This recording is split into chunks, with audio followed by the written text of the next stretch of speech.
देखणं, आयोजन, नियोजन ज्या मर्द मावळ्यांनी आपल्या मनगटामध्ये घेऊन यशस्वी केलं, त्या मर्द मावळ्यांबद्दल, घोटवळ मधल्या माझ्या तमाम माता भगिनींबद्दल सुरुवातीला मी एवढंच म्हणतो, उन्होंने नस देखी हमारी और बीमार लिख दिया, उन्होंने नस देखी हमारी और बीमार लिख दिया, हमने रोग पूछा उनसे, अरे हमने रोग पूछा उनसे तो भगवे से प्यार लिख दिया, कर्जदार रहेंगे हम उस वैद्य के, कर्जदार रहेंगे हम उस वैद्य के जिसने दवा में छत्रपति शिवाजी महाराज का नाम लिख दिया, जिसने दवा में छत्रपति शिवाजी महाराज का नाम लिख दिया।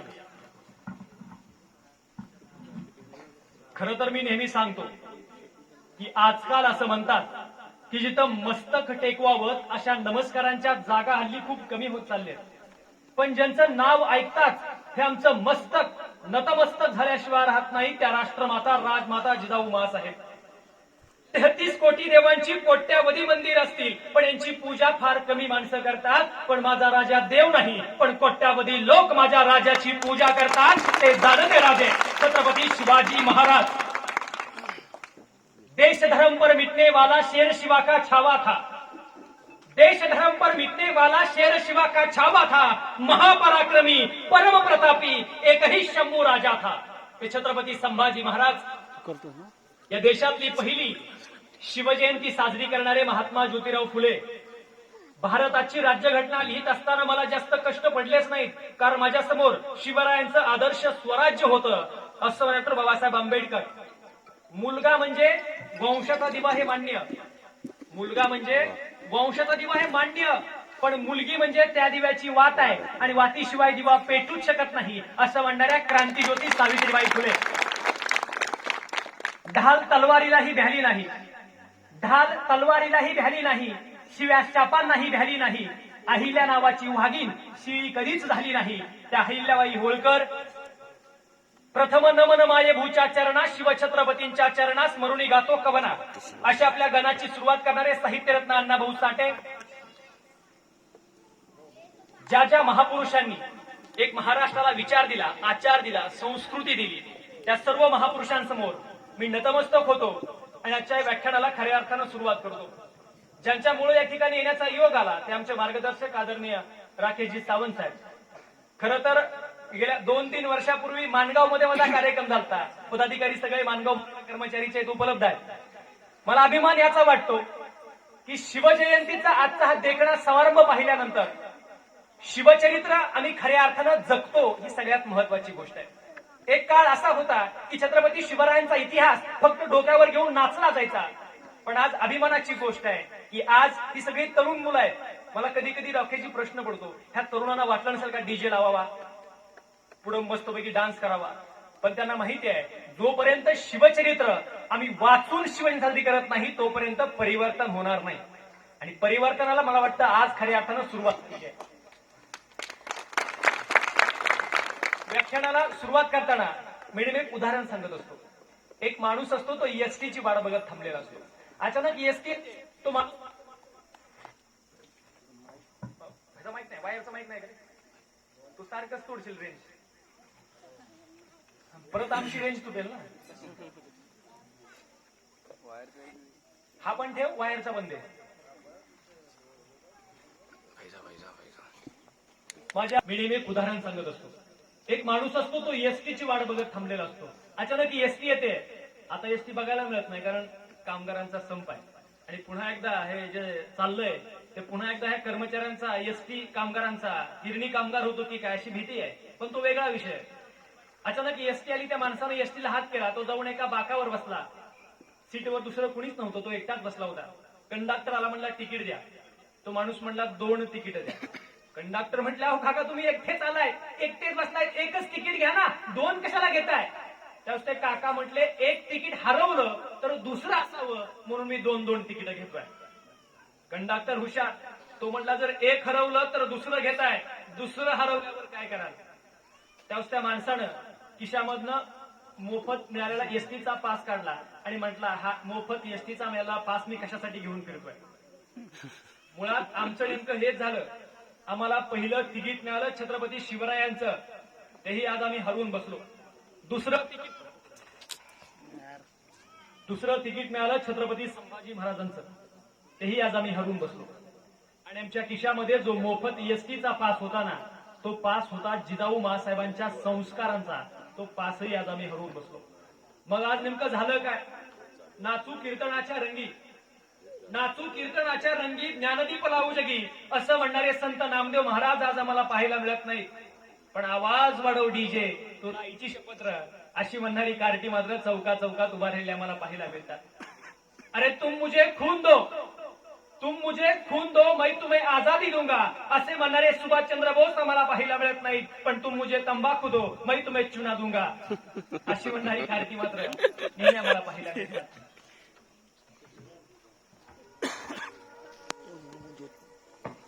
पर्यंत आलं होतं ते म्हणतात ते खरंय. आता जरा इकडे पण येऊ. अगर मैं इश्क भी लिखना चाहूं तो इनकलाब लिखा जाता है असं म्हणणारा भगतसिंग आज आम्हाला पाहायला मिळत नाही.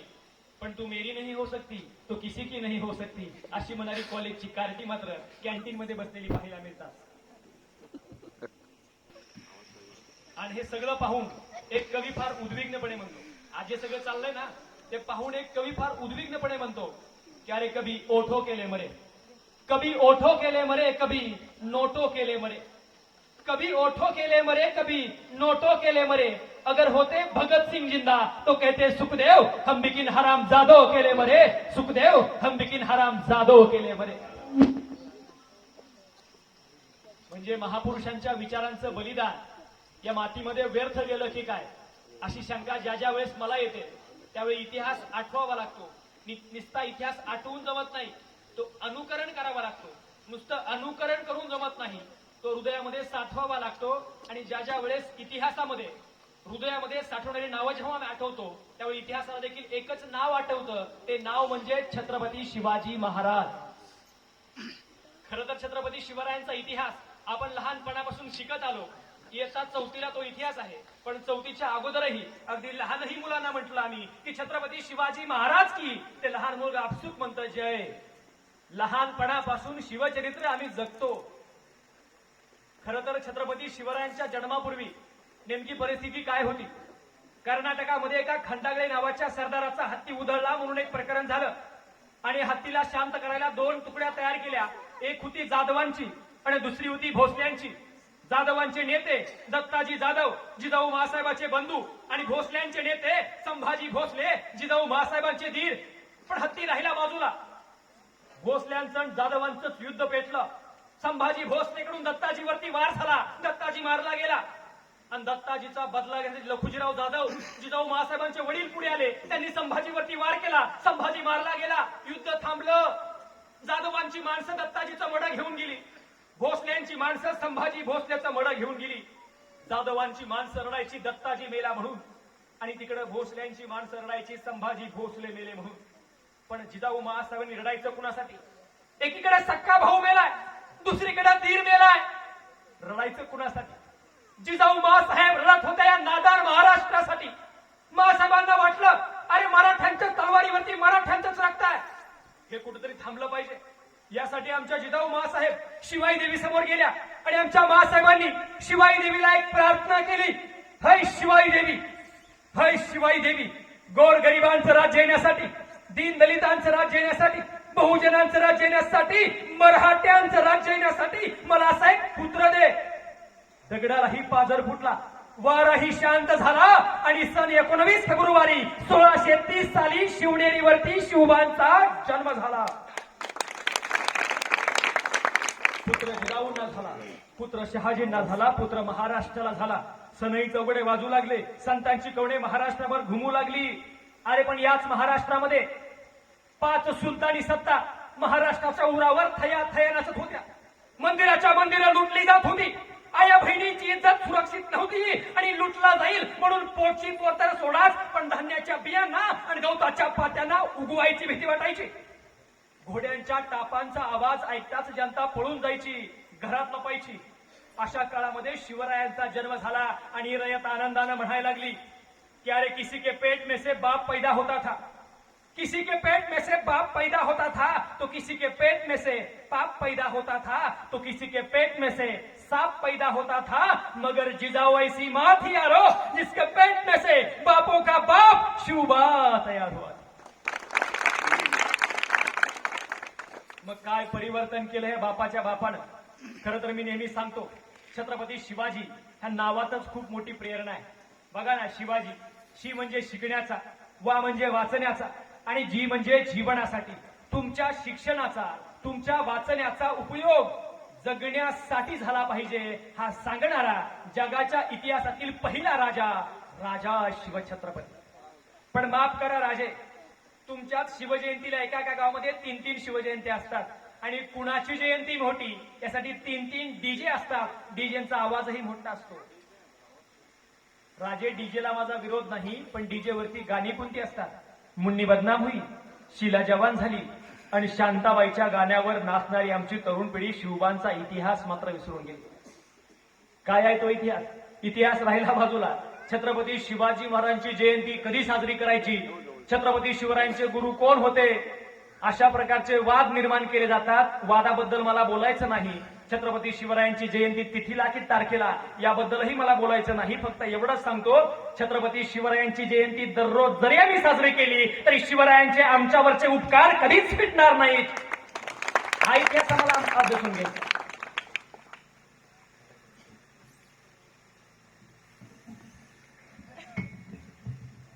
आणि म्हणून शिवरायांबद्दल वाद घालत बसण्यापेक्षा ग्रँड डफ नावाचा एक मोठा इतिहास संशोधक आहे, तो ग्रँड डफ असं म्हणतो की छत्रपतींनी स्वराज्य निर्माण केलं म्हणून ते मोठे नाहीत. छत्रपती शिवरायांनी धनसंपत्ती मिळवली म्हणून ते मोठे नाहीत. छत्रपती शिवरायांनी अनेक किल्ले जिंकले म्हणून ते मोठे नाहीत. छत्रपती शिवराय मोठे यासाठी ठरतात त्यांनी इथल्या 18 पगड जातीमध्ये हरवलेली अस्मिता जागी केली आणि त्यांना लढायला शिकवलं म्हणून छत्रपती शिवराय मोठे ठरतात. पण राजे, माफ करा, आज तुमच्याच महाराष्ट्रामध्ये वाजवा टाळी हाकला मारी, मारा खराटा हाकला मराठा, वाजवा कुंकून मारा भामणं, अशा प्रकारचं गलिच्छ आणि गहाण राजकारण सुरू झालं आणि इथंच आम्ही अस्सल शिवचरित्र हरवून बसलो. प्राचार्य शिवाजीराव भोसले असं म्हणतात की इतिहासाचा आंधळा अभिमान हा एक शाप आहे, इतिहासाचं घोर अज्ञान हा एक अपराध आहे, तर इतिहासाचं यथार्थ ज्ञान ही एक वैचारिक आवश्यकता आहे. आणि ही वैचारिक आवश्यकता मला वाटलं घोटवळ मधल्या तरुणांनी जोपासली आहे. सकाळपासून तरुण झटतायत. हा फक्त सकाळपासूनचा उद्योग नाही, मला वाटतं गेल्या महिनाभरापासून तयारी असेल. सकाळी ज्योत या ठिकाणी आणली. ही पवित्र ज्योत ज्या रायगड किल्ल्यावरून आणली त्याच्या पाठीमागचं कारण एकच आहे की रायगड मधला जो प्रकाश आहे, शिवचरित्राचा प्रकाश, तो आपल्या गावामध्येही पडावा हा स्वच्छ आणि निर्मळ उद्देश आहे. आमच्याकडं घटस्थापनेच्या वेळी तुळजापूरून ज्योत आणली जाते. मला असं वाटतं की तुळजापूरच्या ज्योतला जेवढं महत्व आहे तितकं आणि त्याहीपेक्षा जास्त महत्व ह्या ज्योतला आहे. कारण अंधारला या वाटेवरती आम्हाला शिंपायचा प्रकाश आहे.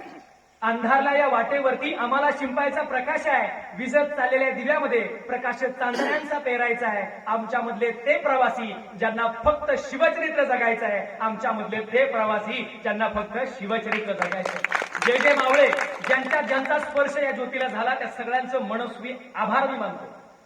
कारण हे खूप महत्वाचं आहे. म्हणजे एकीकडे आमची तरुण पिढी काय घेऊन फिरते याला खूप महत्व आहे.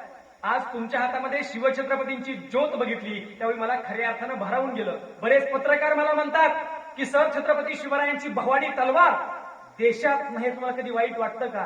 त्यावेळी त्यांना मी सांगतो, छत्रपती शिवरायांची भवानी तलवार इथं नाही त्याचं मला कधी वाईट वाटत नाही, पण ती भवानी तलवार पेलायला एकही मनगट अजून का नाही तयार झालं याचं मला वाईट वाटतं. मला वाटतं हे ज्योत पकडणारं जे मनगट आहे तेच असावं. आणि तुम्ही जे धाडस केलेलं आहे, आता फक्त आज जे मी सांगणार आहे ते खूप महत्वाचं. म्हणजे चौथीला आम्हाला इतिहास काय सांगितला? चौथीची लहान लहान मुलं आहेत त्यांना मी काय सांगितलं? छत्रपती शिवरायांनी काय केलं तर शाहीस्तेखानाची बोट. चौथीला कोण आहे का इथे? नाही म्हणावं की कोरोनामुळे आम्हाला माहितीच नाही किती. म्हणजे पहिली तर डायरेक्ट तिसरीला गेलो, तिसरी तर डायरेक्ट 5वीला. काय खळे ना. बरं, तरी पण आम्हाला पण सगळ्यांना इतिहास होता, बरोबर होता ना? चौथीला छत्रपती शिवरायांनी शाहीस्तेखानाची बोट छाटली, अफजल खानाचा कोथळा हल्ला, सुरतेवर हल्ला केला, चौथीच्या वर्गातल्या मुलांची मानसिकता काय आहे, त्यांना आम्ही काय शिकवतो हा मोठा प्रश्न आहे. आणि मग आम्हाला समजायला आलं की अरे छत्रपती शिवराय म्हणजे ढाल आणि तलवार, बाकी काय माहित नाही. पण ज्या वेळेस आम्हाला छत्रपती शिवरायांचा ढाल आणि तलवारीच्या पाठीमागचा इतिहास कळेल ना, त्यावेळी परिवर्तन होईल. तो इतिहास काय आहे तर छत्रपती शिवरायांची तयारी किंवा त्यांची लढाई ही फक्त ढाल आणि तलवारीची नव्हती. ढाल आणि तलवारीच्या पाठीमागे असलेली त्यांची विलक्षण बुद्धिमत्ता आम्हाला कळणं गरजेचं आहे. तो तर शाहिस्ते खान दररोज डायरी लिहून ठेवायचा. तर डायरीमध्ये लिहिलंय, ज्यावेळेस माझी बोटं कापली ना, त्यावेळेस सगळीकडे धावपळ सुरू झाली, सगळीकडे पळापळ सुरू झाली आणि शाहिस्ते खानाची एक बहीण धावत शाहिस्ते खानाकडे गेली आणि म्हणाली, गजब हो गया, गजब हो गया, ओ नराधम सीवा मेरी छोटी बेटी को उठा कर ले गया. हे ऐकता क्षणी शाहिस्ते खान म्हणाला, ये सीवा मेरी उंगली काट सकता है, ये सीवा मेरी उंगली काट सकता है, ये सीवा दुश्मन की गर्दन काट सकता है, मगर ये सीवा किसी औरत या बेटी पर कभी हाथ नहीं डाल सकता. मी लिहून ठेवलं शाहिस्ते खानाने. म्हणूनच प्रबोधनकार ठाकरे असं म्हणतात, बाबांनो तुमच्या चंद्रावर देखील डाग असेल, बाबांनो तुमच्या चंद्रावर देखील डाग असेल, पण शिवरायांच्या चारित्र्यावर एकही डाग नाही. हे शिवचरित्र आम्हाला कळणं गरजेचं आहे. नाहीतर नुसतीच चंद्रकोर लावायची, शिवरायांसारखी दाढी वाढवायची, शिवभक्त म्हणून मिरवायचं. आजच्या काळामध्ये शिवरायांसारखं दिसणं प्रचंड सोपं आहे, पण शिवरायांसारखं वागणं प्रचंड महाकठीण आहे. आजचा काळ असा आहे की पैसे देऊन स्वतःचं चरित्र लिहून घेतात लोक. अमुक अमुक अमुक अमुक मी काय केलं ते केलं, पैसे देऊन. पण आम्हाला कुणी सांगेल की पैसे देऊन चरित्र लिहून घेता येतं, पण पैसे देऊन चारित्र्य कधी घडत नाही. हे आम्हाला कळणं गरजेचं आहे. आणि मग आम्हाला प्रश्न पडतो, हा इतिहास आम्ही लहान लहान शिकवायला पाहिजे होता, तो आम्ही शिकवलाच नाही. पुढे आम्हाला सांगितलं अफजल खान फडला, पण तो अफजल खान फडला वेळी त्या युद्धामध्ये काही मराठी सैनिक देखील मृत्युमुखी पडले होते आणि त्यांच्यासाठी शिवछत्रपतीने एक जी आर काढलाय. काय काढलाय? एक जी आर काढला, एक संघटना काढली, एक गोष्ट काढली आहे, राखीव ठेवली आहे. काय आहे ती गोष्ट? सभासदांना बखरेमध्ये नोंद करून ठेवली आहे की जे सैनिक मृत्युमुखी पडलेत ना, त्यांची जी बायका मुलं आहेत त्यांच्यासाठी ती योजना आहे, त्यांच्यासाठी तो जी आर आहे.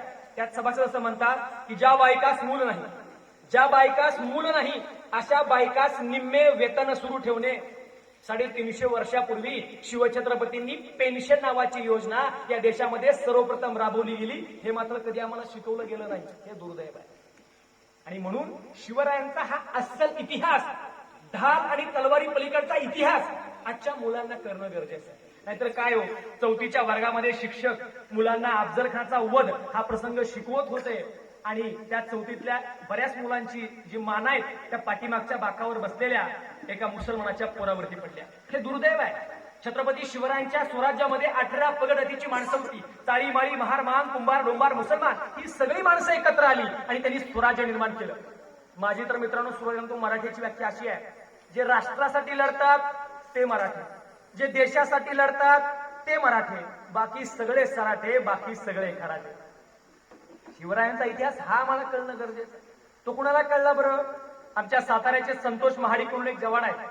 संतोष महाडिक भारत पाकच्या सीमेवर लढत होते. अचानक गोळीबार सुरू झाला. संतोष महाडिकच्या छतावरती एक गोळी आली, लागली आणि संतोष महाडिक धारातीर्थी पडले, शहीद झाले.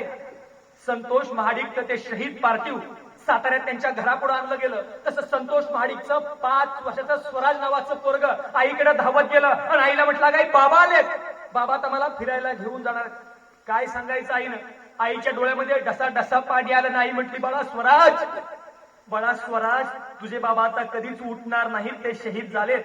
तसा तो लहानगा स्वराज म्हणाला, अगं आई, बाबा कोणासाठी शहीद झाले? काय सांगायचं आईनं? भ्रष्टाचार करणाऱ्या पुढाऱ्यांसाठी शहीद झाले की मतं विकणाऱ्या जनतेसाठी शहीद झाले? ती आई हुंदका आणून म्हणाली, बाळा स्वराज, बाळा स्वराज, तुझे बाबा शिवरायांच्या मातीसाठी शहीद झाले. बाळा स्वराज, तुझे बाबा शिवरायांच्या मातीसाठी शहीद झाले. आजही मातीसाठी मरायला शिवबांचा इतिहास आम्हाला शिकवतो, पण तो अस्सल इतिहास आम्हाला कळणं गरजेचं आहे. नाहीतर काय झालं या महाराष्ट्राच्या मातीमध्ये? शिवजयंती म्हणून भांडणं सुरू झाली, जाती धर्मावरून भांडणं सुरू झाली. कवी वामनदादा कर्डक यांची एक सुंदर कविता आहे बघा. वामनदादा असं म्हणतात, शिवरायांच्या छायेखाली नव्हती कशाची वान, शिवरायांच्या छायेखाली नव्हती कशाची वान, आनंदाने नांदत होते हिंदू मुसलमान, हिंदू मुसलमान. असाच होता राजा माझा माणुसकीची खान. जय जय शिवराया, जय जय शिवराया. काळ्या राती चमकत होत जिच्या रूपाचं ऊन, काळ्या राती चमकत होत जिच्या रूपाचं ऊन. अशी देखणी होती एका मुसलमानाची सून. अरे आई म्हणाला तिला हा माझा राजा हा गुणवान, राजा हा गुणवान. अशा नराच्या पुतळ्यापाशी सदैव झुकते मान. जय जय शिवराया, जय जय शिवराया. आजच्या या काळामध्ये मला कधी कधी खूप आश्चर्य वाटतं की शिवरायांची तुलना कुणासोबत करतो आपण. आणि मला एवढं तुम्हाला प्रश्न विचारायचा की शिवरायांची तुलनाच जर करायची आहे ना, त्यांच्या विचारांसोबत करा. म्हणजे छत्रपती शिवाजी महाराजांच्या काळामध्ये रांजाच्या पाटलानं एका महिलेची आबरू लुटली. खबर महाराजांना कळाली. पाटील आहे म्हणून माफ केला असता महाराजांनी, पण सक्त आदेश दिला, हातपाय कलम करा त्या नराधमाचे. नुसता आदेश नाही दिला, कलमही झाले. पण 350 वर्षापूर्वी कोपर्डीमध्ये एका चिमुरडीवरती बलात्कार होतो आणि अजूनही तिला न्याय मिळत नाही. अशा कितीतरी मुली न्यायापासून वंचित आहेत.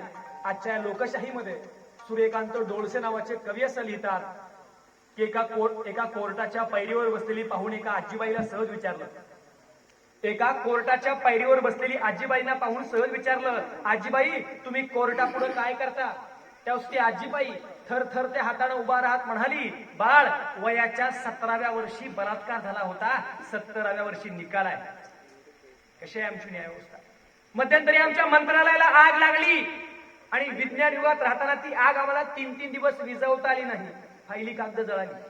पण शिवाजी महाराज त्यांच्या शिपायांना सांगतात, बाबांनो झोपताना दिवे विझवून झोपा. आज्ञापत्रामध्ये स्पष्ट उल्लेख आहे, झोपताना दिवे विझवून झोपा, नाहीतर एखादा उंदीर तहानेनं यायचा, पेटी वाट तोंडात धरायचा आणि गंजीत शिरायचा, हा म्हणता वणवा पेट घ्यायचा, म्हणजे आग लागूच नाही. म्हणून महाराजांचं तंत्रज्ञान तत्वज्ञान काम करायचं. छत्रपती शिवाजी महाराजांच्या काळामध्ये त्यांच्या एका शिपायानं गरीब शेतकऱ्याचे 2 आणे बुडवले. शिवरायांना कळालं तुमच्या एका शिपायानं गरीब शेतकऱ्याचे 2 आणे बुडवले. आता ते आणे पण नाही, 8 आणे 4 आणे होते अगोदर. 2 आणे बुडवले म्हणून शिवरायांना कळालं. शिपायाला बोलवून घेतलं, शेतकऱ्याला बोलवून घेतलं आणि सक्त आदेश दिला त्या शिपायाला, अरे हरामखोरा, त्या गरीब शेतकऱ्याचे 2 आणे काय म्हणून बाकी ठेवलेस? या उपरायचा जुलूम केल्यास स्वामी जिवेच मारतील. फक्त 2 आण्यांचा भ्रष्टाचार आणि शिक्षा जिवेच मारण्याची. पण माफ करा राजे, याच देशामध्ये 2G स्पेक्ट्रम घोटाळा, बोफर्स प्रकरण, तेलगीचा स्टॅम्प घोटाळा, मतांचा घोटाळा, खताचा घोटाळा, पाण्याचा घोटाळा, आमच्या भाषेचा विशाल फटेचा घोटाळा, हे सगळे घोटाळे बघितलं की वाटते राजे नशीब तुम्ही इकडे किल्ले डोंगराकडे बांधले, तिकडे आमच्याकडे बांधले असते तर त्याचे 7 बरे आम्ही घेऊन फिरलो असतो. इतकंच दुर्दैव आहे. म्हणजे खाऊन खाऊन लागली त्यांची पोटं फुगायला आणि उपास मरणे लागली गरिबांची आतडी तुटायला. सगळ्यात मोठे शोकांत छत्रपती शिवरायांनी तुम्हाला काय दिलं? कधी कधी मला प्रश्न पडतो, तानाजी मालुसरे स्वतःच्या मुलाच्या पोटच्या पोराचं निमंत्रण द्यायला लग्नाचं किल्ल्यावर गेले. त्यांना कळालं की छत्रपती शिवरायांनी कोंढाण्याची मोहीम काढली आहे. तानाजीला कळलं असतं तर दरवाजात नाचा तानाजी माघारी फिरला असता, not reachable, switch off phone, मोहीम आपल्या अंगावर येईल. पण तानाजीला कळलं, तानाजी राजांकडे गेला, म्हणलं राजा नाही, आम्ही असताना तुम्ही जायचं नाही राजे, मोहिमेला आम्ही जाणार, आधी लगीन कोंढाण्याचं मग माझ्या रायबाचं. तानाजीला माहिती होतं कोंढाणा साधा सुद्धा कोंढाणा नाही, तिथं गेलं की मूर्तीवच आहे.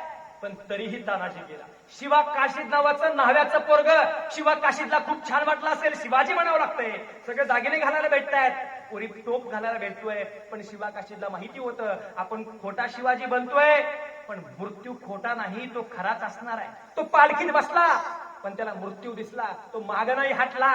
तो मरताना म्हणाला, अरे जरी जन्मताना मी शिवा काशीद म्हणून जन्माला आलो असलो तरी मरताना शिवाजी महाराज म्हणून मरतोय. हे भाग्य काय कमी आहे? तो माणसं हसत हसत मेली, मातीसाठी मेली.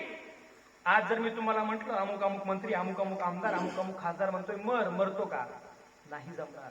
अहो मुख्यमंत्र्याच्या आणि पंतप्रधानांच्या सभेला माणसं पैसे देऊन गोळा करावी लागतात गर्दी करायला. छत्रपती शिवरायांनी माणसं मरायला गोळा केली हो. हे शिवरायांचं मोठेपण आहे आणि हे आम्हाला समजणं गरजेचं आहे. नाहीतर छत्रपती शिवरायांचं समुद्रातलं स्मारक आम्हीच मानणार, हे नुसतं सांगायला आजपर्यंत कोट्यवधी रुपये उडवले जाहिरातीवर. स्मारक झालं की नाही मला माहित नाही. राजे नुसतं सरकारी योजनेतनं गरीबाला घर मिळतं, सरकारी योजनेत ना, पण गरीबाला घर आम्हीच दिलं म्हणून पेपरच्या पहिल्या पानावर जाहिरात असते, राजे तुम्ही लाख मोलाचं स्वराज्य आम्हाला दिलं पण एकही रुपयाची जाहिरात नाही. कसं जमलं असेल राजे तुम्हाला?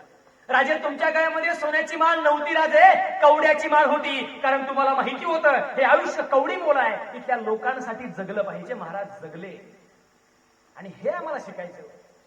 नाहीतर आज बघतोच आम्ही, आज समाजामध्ये कोण कुणासाठी जगतंय. मला कधी कधी न राहून माझ्या मनाला प्रश्न पडतो, छत्रपती शिवरायांच्या काळामध्ये जर आजचे मावळे असते तर त्यांच्या वडिलांना म्हणले असते, डॅडी डॅडी, पप्पा बाबा काय करा, तुम्ही औरंगजेबाची चाकरी करा, आम्ही आपल्याला शिवरायांचं आपलं स्वराज्य सांभाळतो. उद्या कुणाचं का गव्हर्नमेंट येईना, उद्या कुणाचं का सरकार येईना, आपलं घर मात्र सुरक्षित असलं पाहिजे. ही अशी अवस्था आहे आजची. आणि अशा अवस्थेमध्ये शिवचरित्र सांगणं म्हणजे काही वर्षानंतर शिवाजी महाराज होते की नव्हते याच्याबद्दल वाद करतील लोक. इतकं दुर्दैव आहे. आणि हे थांबवायचं असेल तर शिवचरित्र डोक्यावर घेऊन नाचण्यापेक्षा मेंदूमध्ये घाला आणि आचरणात आणा. एकदा छत्रपती शिवाजी महाराज आणि मिर्झाराजे जयसिंग यांच्यामध्ये तहाची बोलणी सुरू झाली आणि तिकडं पुरंदरचा किल्ला जिंकणार म्हणून दिलेर खान पुरंदरच्या किल्ल्यावर चाल करून गेला होता. आणि पुरंदरच्या किल्ल्यावर होता मुरारबाजी. मुरारनं शर तकली पळाची, युद्ध पेटलं, तलवारीवर तलवारी पडायला लागल्या आणि त्या मुरारचा पराक्रम पाहून दिलेरनं युद्ध थांबवलं.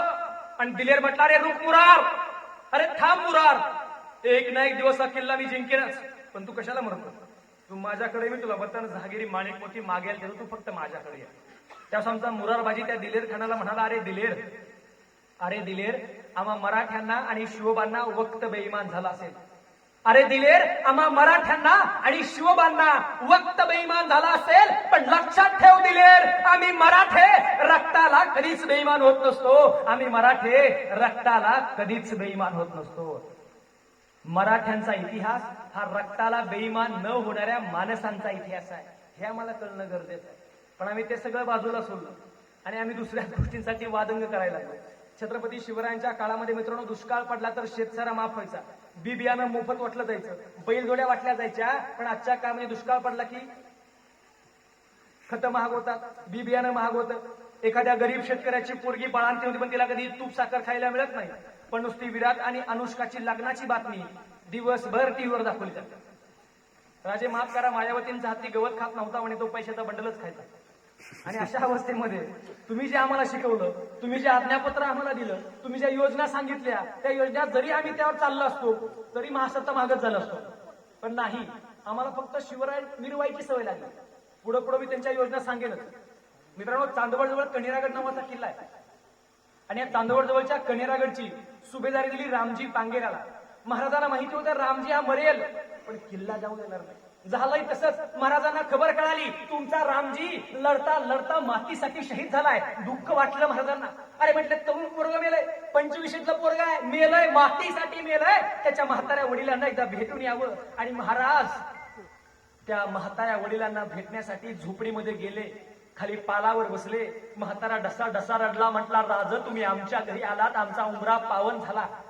राजाने दुःख व्यक्त केलं, सांत्वन व्यक्त केलं आणि मदत म्हणून एक सोबत पैशाची थैली आणली होती. ती थैली काढली आणि त्या 80 वर्षाच्या म्हाताऱ्यासमोर धरली. तसा तो 80 वर्षाचा म्हातारा ताडकन उभा राहिला आणि म्हटला, राजे शेर कभी बिकते नहीं पैसों के बाजार में, शेर कभी बिकते नहीं पैसों के बाजार में और बिकने वाले कभी टिकते नहीं छत्रपति शिवाजी महाराज के दरबार में, बिकने वाले कभी टिकते नहीं छत्रपति शिवाजी महाराज के दरबार में. राजे पैसे नको आम्हाला, राजे पैसे नको, फक्त एक विनंती आहे राजे, आम्हाला आणखीन एक पोरगा आहे रूपाजी पांगेरा, घेऊन जावा रूपाजीला स्वराज्यामध्ये. आणि हा रूपाजी जरी मेला ना तरी हा 80 वर्षाचा म्हातारा हाती तलवार घ्यायला कधीही तयार आहे. ही माणसं स्वराज्यासाठी लढली, स्वराज्यासाठी शहीद झाली, त्यांचा आदर्श घेणं गरजेचं. बरं, तो आदर्श कुणी घेतला कर्मवीर भाऊराव पाटलांनी. आमचा साताऱ्याच्या कर्मवीर भाऊराव पाटली रयत शिक्षण संस्थेची स्थापना केली, शाळा काढली, शाळेला नाव दिलं शिवाजी महाविद्यालय. आता शाळा काढणं म्हणजे खूप मोठा खर्च आहे, खूप मोठा पैसा. कर्मवीर भाऊराव पाटलांना 1 लाख रुपये हवे होते. शाळा तर काढले, नाव तर शिवरायांचं दिलंय. आता 1 लाख कुणाला मागावं? पाहुण्यांना मागून बघितले तर पाहुणे भाऊरावांना बघताच वाट बदलायला लागले, रस्ताच बदलायचे, विशेष नाही. आणि मग कर्मवीर भाऊराव पाटलांकडे एक उद्योगपती गेला, म्हटला गुरुजी किती रुपये पाहिजे? कर्मवीर भाऊराव पाटील म्हणजे 1 लाख रुपये पाहिजे. तो उद्योगपती म्हणाला, कर्मवीर भाऊराव पाटील साहेब 1,00,000 रुपये काय, मी तुम्हाला 2,00,000 रुपये देतो आता कॅश. फक्त एकच काम करा, ज्या शाळेला तुम्ही शिवाजी महाविद्यालय हे नाव दिले ना, ते नाव तेवढं बदला आणि माझ्या बापाचं द्या. त्यावेळेस कर्मवीर भाऊराव पाटील त्या उद्योगपतीला म्हणाले, अरे हा कर्मवीर भाऊराव पाटील इथल्या गोरगरिबांच्या पोरांना शिकण्यासाठी स्वतःच्या बापाचं नाव बदलेल, पण शाळेला दिलेलं शिवबांचं नाव कधीच बदलणार नाही. आणि ही पिढी घडली महाराष्ट्रामध्ये, हा समाज घडला महाराष्ट्रामध्ये. आज तुम्ही आम्ही काय करतोय, शिवचरित्र वाटून घेतोय आणि हे दुर्दैव आहे, ते वाटून घेतलं नाही पाहिजे. एक पुढे घेऊन जातोय ना, त्याला हात दिला पाहिजे. चल मी येतो सोबत, मी करतो.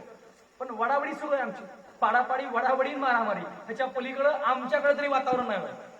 दुर्दैव इथं आहे हो. शिवचरित्र जर आम्ही खऱ्या अर्थानं जगलो असतो ना, तर महाराष्ट्राचा आदर्श जागतिक लेवलला पुण्यालाही घ्यावा लागला. पण आम्ही फक्त आमच्यात गुरफटून पडलो. तो जेम्स टेगलस नावाचा एक इतिहास संशोधक आहे. तो जेम्स टेगलस इंग्लंडमधनं भारतामध्ये आला, भारतामधनं महाराष्ट्रामध्ये आला, महाराष्ट्रामधनं रायगड किल्ल्यावर गेला. आणि तो करायचा काय, तर शिवरायांची समाधी शोधायचे काम करायचा. पण समाधी काही सापडली नाही. तो पुन्हा इंग्लंडमध्ये गेला. टाइम्स ऑफ इंडिया त्याने एक लेख, या लेखात सांगितलं, मी महाराष्ट्रामध्ये गेलो, रायगड किल्ल्यावर गेलो, पण शिवबांची समाधी काही सापडली नाही. तोच टाइम्स ऑफ इंडिया भारतामध्ये आला, महाराष्ट्रामध्ये आला. तिथल्या एका मावळ्याने वाचला. तो म्हटला, अरे कोण तो जेम्स टेगलस इथे येतोय, करतोय काय, शिवबांची समाधी शोधतोय. अरे आपण तर शिवबांचे अस्सल मावळे, आपण शिवबांची समाधी शोधून काढू. सवंगड्यांना सोबत घेतलं, रायगड किल्ला गाठला. 1 नाही 2 नाही 3 दिवस मुक्काम केला आणि शिवबांची समाधी शोधून काढली आणि पहिली शिवजयंती साजरी केली. त्या माणसाचं नाव आहे महात्मा ज्योतिबा फुले समाज माळी. मग आम्हाला कळतं की शिवचरित्र इथं लपलंय आणि हे सांगणं गरजेचं आहे. पण आज आम्ही काय करतो, फेब्रुवारी एप्रिल आला की आम्ही जय भवानी जय शिवाजी म्हणतो, परत बाबासाहेब आंबेडकरांची जयंती जय भीम म्हणतो.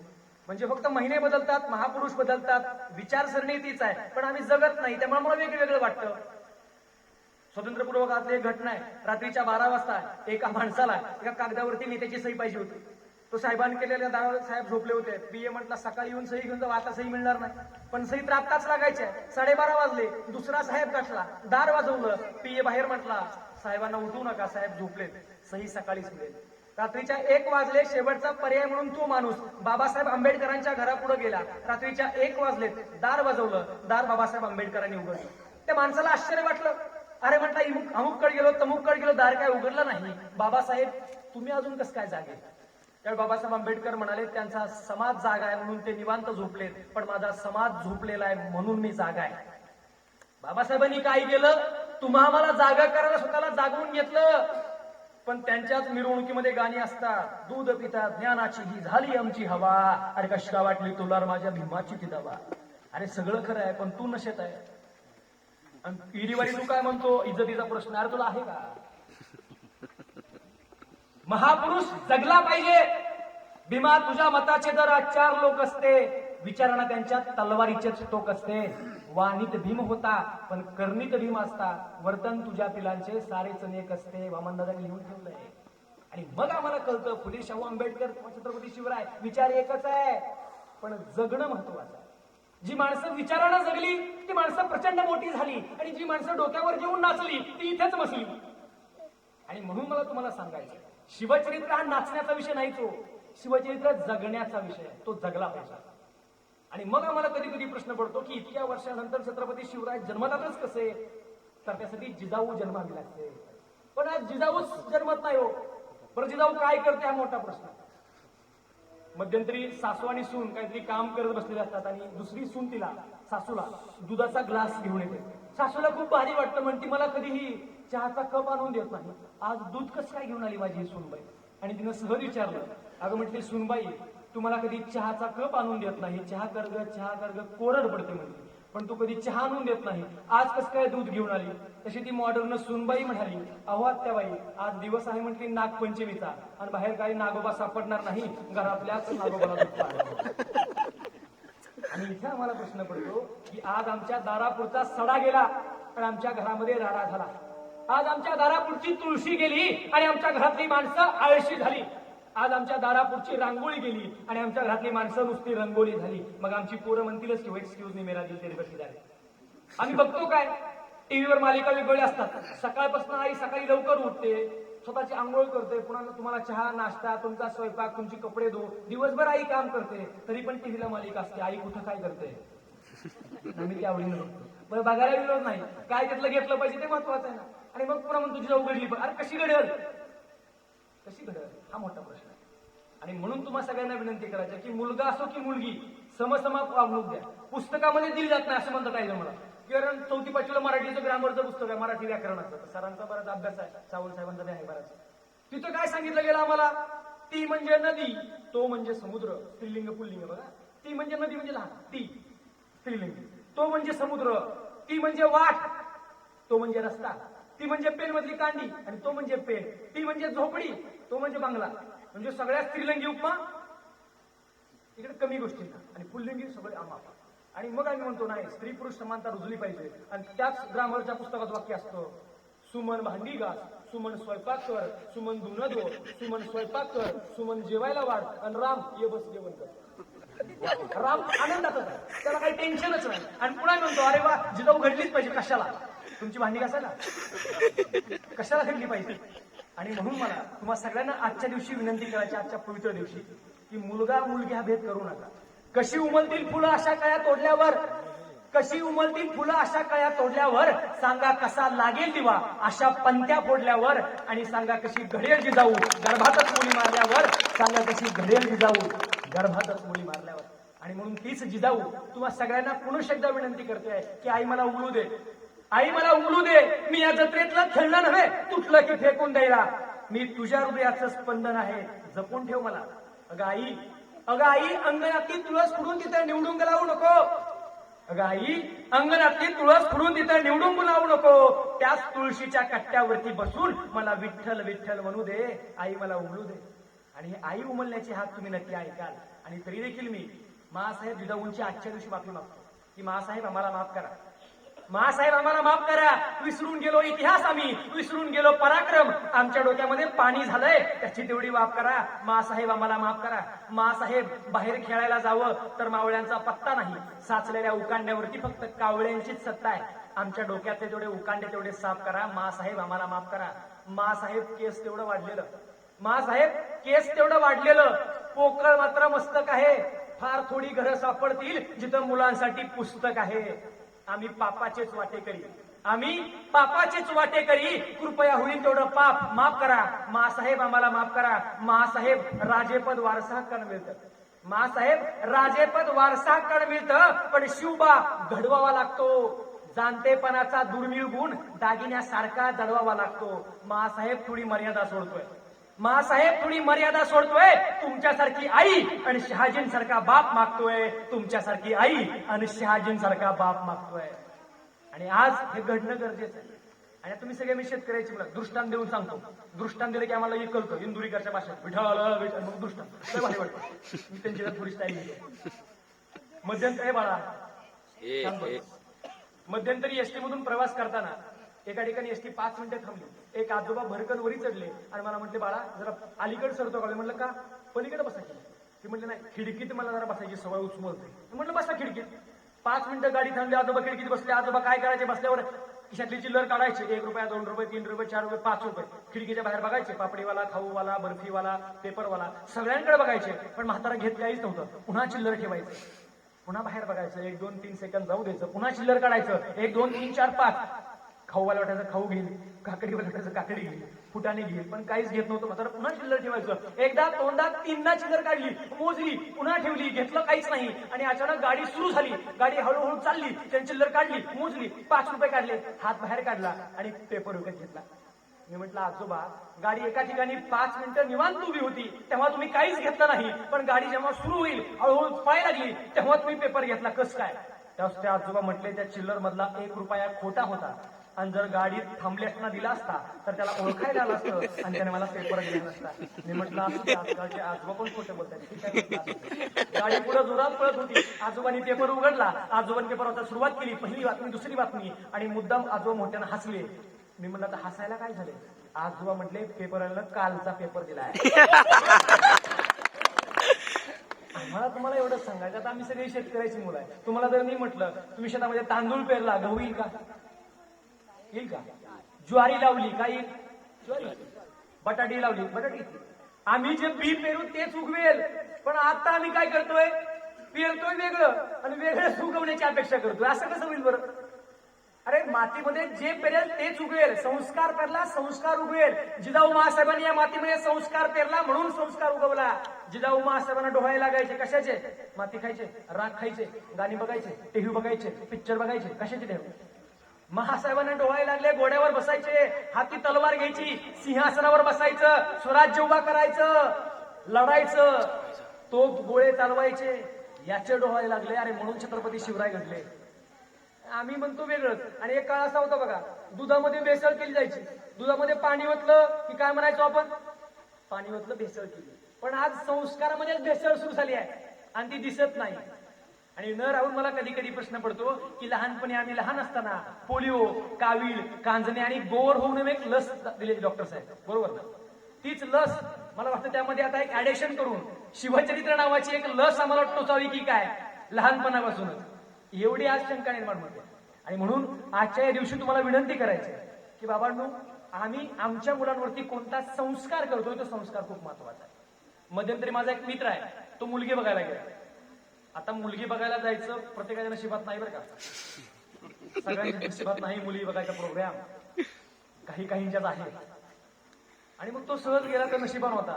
आणि त्याच्या मुलाच्या वडिलांना मुलीच्या वडिलांना विचारलं, तुमची मुलगी काय करते? आता वडिलांनी सांगावं किंवा मुलीच्या की आमची मुलगी BSc करते, BA करते, अभ्यास करते, MPSc करते, सांगावं ना. मुलीचे वडील जरा हुशार, ते म्हटले आमची मुलगी अभिनेत्री आहे, हिरोईन. जरा खूप भारी वाटलं. अरे म्हटलं आपली होणारी सून अभिनेत्री, हिरोईन. ती म्हटलं अरे वा. म्हटला चित्रपट कुठला? एखादा चित्रपट मालिका कुठला? ती म्हटलं चित्रपट मालिका बिलिका नाही, म्हणला टिकटॉक आणि रील्स वरती अभिनेत्री आहे म्हटलं. म्हटलं अरे बरं. मग त्याने विचारलं पोरग काय करते?